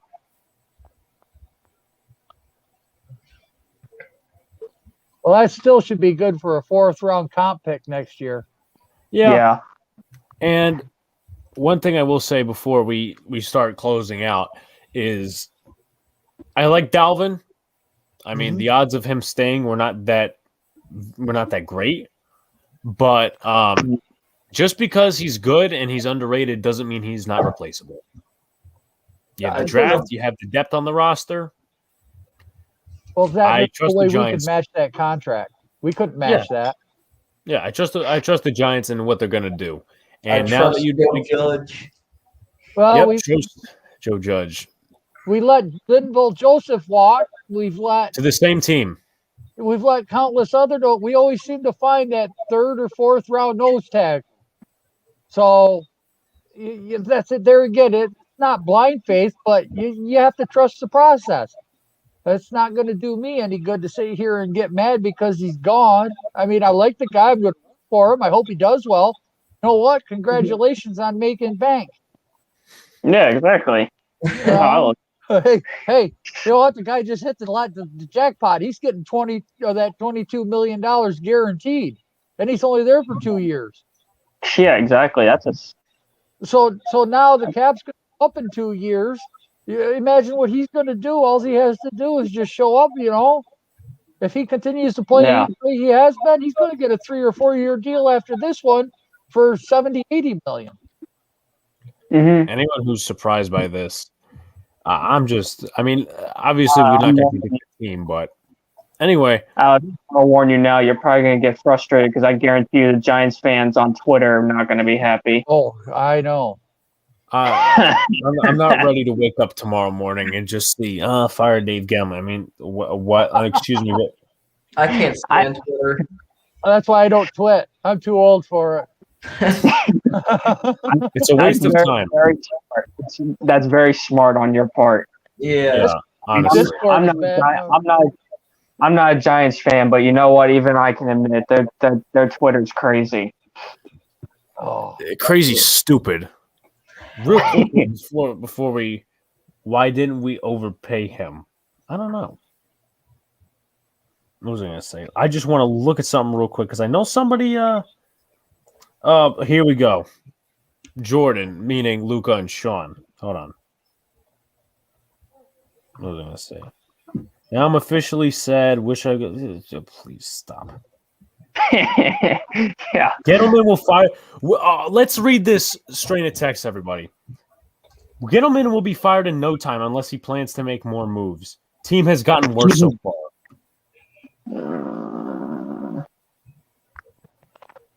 Oh, God. You know what I'm going to do now? I'm going to mute the notifications in my WhatsApp. We'll look at those later, Alex. Yeah. I still got an hour before I got to go to bed, but we'll definitely have to take a look at that after. Yeah, I'm not ready to lose another couple of brain cells. I'm just not. Alex should already be pissed off that the fucking refs screwed over the Knicks. Yeah, exactly. Steelers fan back again. Let's throw it around the table quickly. Jagger, Joel, and then obviously the top two guys, and close it out. Jagger, what do you got to say? Any final thoughts? No. Nope. Well, it's been fun. This is the first time I've been on a podcast, and it was nice talking to you all again. And I might join again sometime. I don't know. I usually have class around this time. Really? It's not. I mean, Ninja Warrior class. I do American. Okay. You guys follow my Instagram. Yeah, I've seen the story. I thought you were talking school. I'm like, what? So dirty. Anyway, no, it was fun having you. You need to come on more often. Yeah, I'll definitely try. WSN HQ says that the Steelers are winning the Super Bowl. I hope so. Okay. I don't think so. You can hope all you want. Hopefully. I hope so, but I'm not getting my hopes up. Every time I get my hopes up, they disappoint. So I'm not getting my hopes up, but I hope you're right. Jagger, it was nice talking to you. Another Days of Our Steelers. Yeah, another one. Jagger, was nice talking to you. And call in next week. Obviously, the line will be open. All right. Peace out. Yeah. Have a good night. Joel? Hey, guys, man, thanks for having me on. I always enjoy talking football around the league or Giants or whatever. I appreciate it. As far as Giants fans, man, I've been following the Giants since 1980. I've seen just about everything, and everybody just real quick, Madden and fantasy football really killed the NFL because everybody wants instant gratification, and they can get that in a video game or by drafting the top players in the game. Now, I can agree with that. We're still rebuilding. I know that's a bad thing to say, but the Giants are just still rebuilding, and it's one piece at a time. We now have some hope with the coaching staff, and we will soon have the players. I'm not ready to wake up to Giants Twitter tomorrow. Hopefully the Discord that we're in, Joel, is much calmer. I feel like it kind of will be at the same time. I can't put my finger on it. I'm hoping. I'll probably catch you tomorrow, or at least watch the hub stream tomorrow. I always go on there. But Joel, thank you for coming on. Always joyful to talk to you as a football mind and as a Giants fan as well. We agree on most of the same things, and we're logical. So that's the fun part about it. Yes. Thanks for coming on, man. I'm not ready for the fucking the ref smirks while walking off the court. Yeah, I saw. Yeah, that was BS. And I already said Nets fans are gonna be hiding in the corner saying that the refs did nothing wrong. I'm not ready to freaking wake up tomorrow to hearing Nets fans freaking talking trash. 'Cause I better not hear a word. A, they almost lost to us without KD, and B, the referees bailed them out. I can't believe it had to end like that. Oh. So, yeah, Joel is right though. He said that should fire New York up for the next time they meet. So they better use that fire next time. Freaking Randall, I would have wanted to rip the guy's head off too. I don't blame Randall for being pissed. As I said, I agree with you guys there. I'm not ready to wake up to Giants Twitter tomorrow. It seems like every time we lose. Oh, well, they are Sean. If you can get home tomorrow, maybe you'll catch the Knicks again. They're playing Philly. Okay. I get out at 8 tomorrow. Let me see if they're on NBC Philly. Yes, they are. 8 o'clock.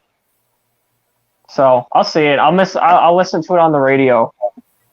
Julius Randle's going to follow the ref home. At this point, me and Luke are in Brooklyn, so it can't be that hard. I'm going to go follow the ref. I'm gonna go follow the ref home. Yeah, you guys, it's a train ride away for you guys. Just freaking, you guys better get out of here and head for the subway station. Protesting outside Barclays Center. Yeah, ridiculous. Ticket signs. Yeah. I was to say, do you think NBA will do something about it? Because if anything, no, they're not going to. Sports leagues, and honestly, never really do anything about the refs or the umpires. Let's be honest, they don't. And also, if anything, Julius Randle will get fined for something. That's something I'm going to keep an eye on. Without it, I can see it happening.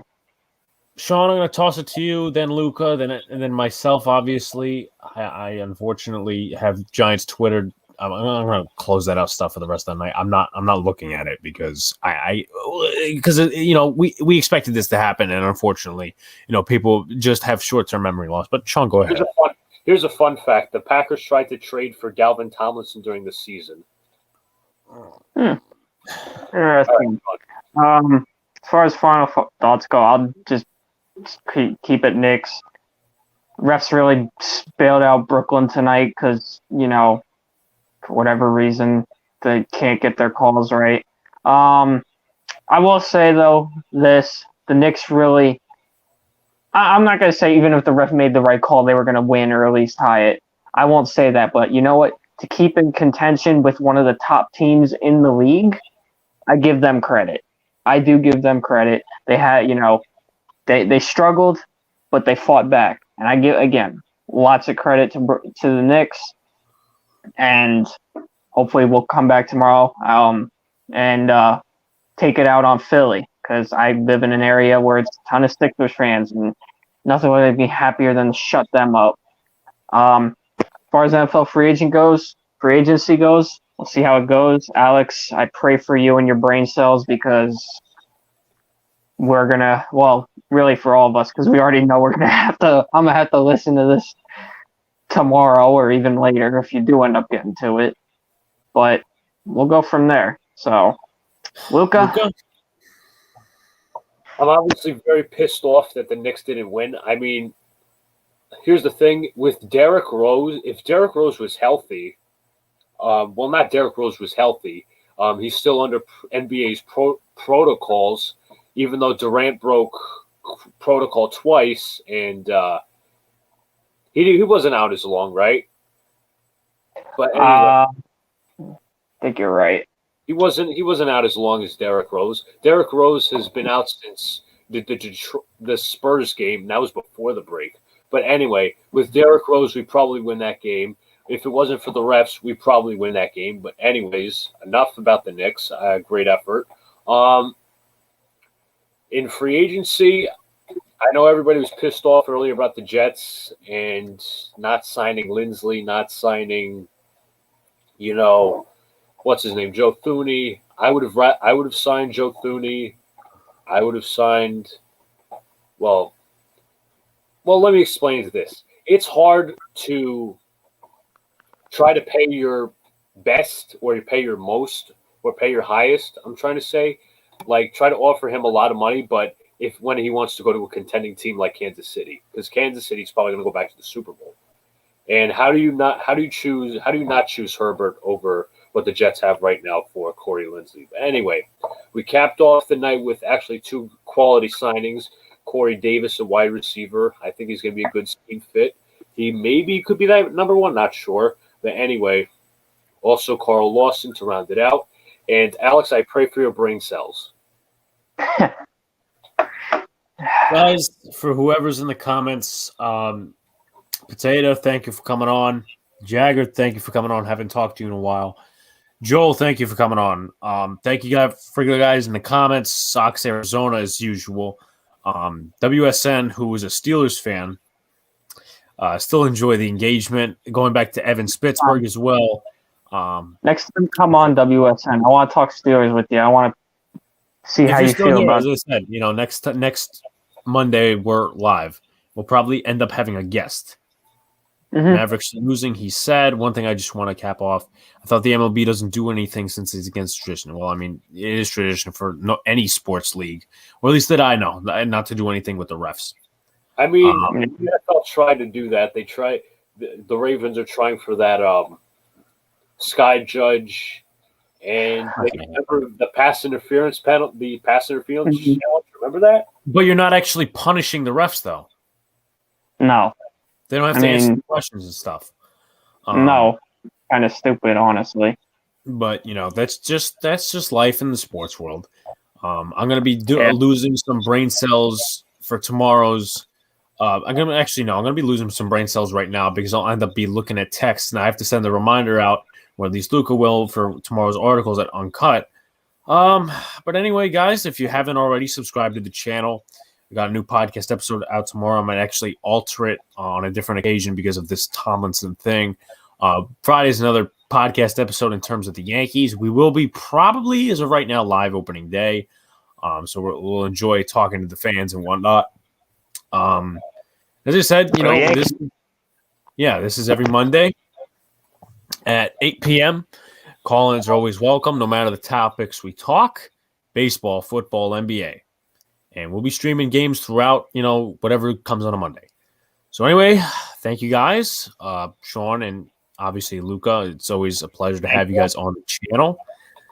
Thank you once again to the audience. This was probably more viewed than our first, not the entertainer one, but the one before that on the Monday when we just had the stream, because we have more of an audience. But anyway, thank you all. I pray for all of your brain cells on Giants Twitter, if rational, and survive. And we will see you next week live. But also, if you guys come back to watch the podcast episodes tomorrow, most likely premiering around 12 or something like that. And then Friday, probably around the same thing. So thank you guys. Peace out. Good night. Have a good night, everyone. Game.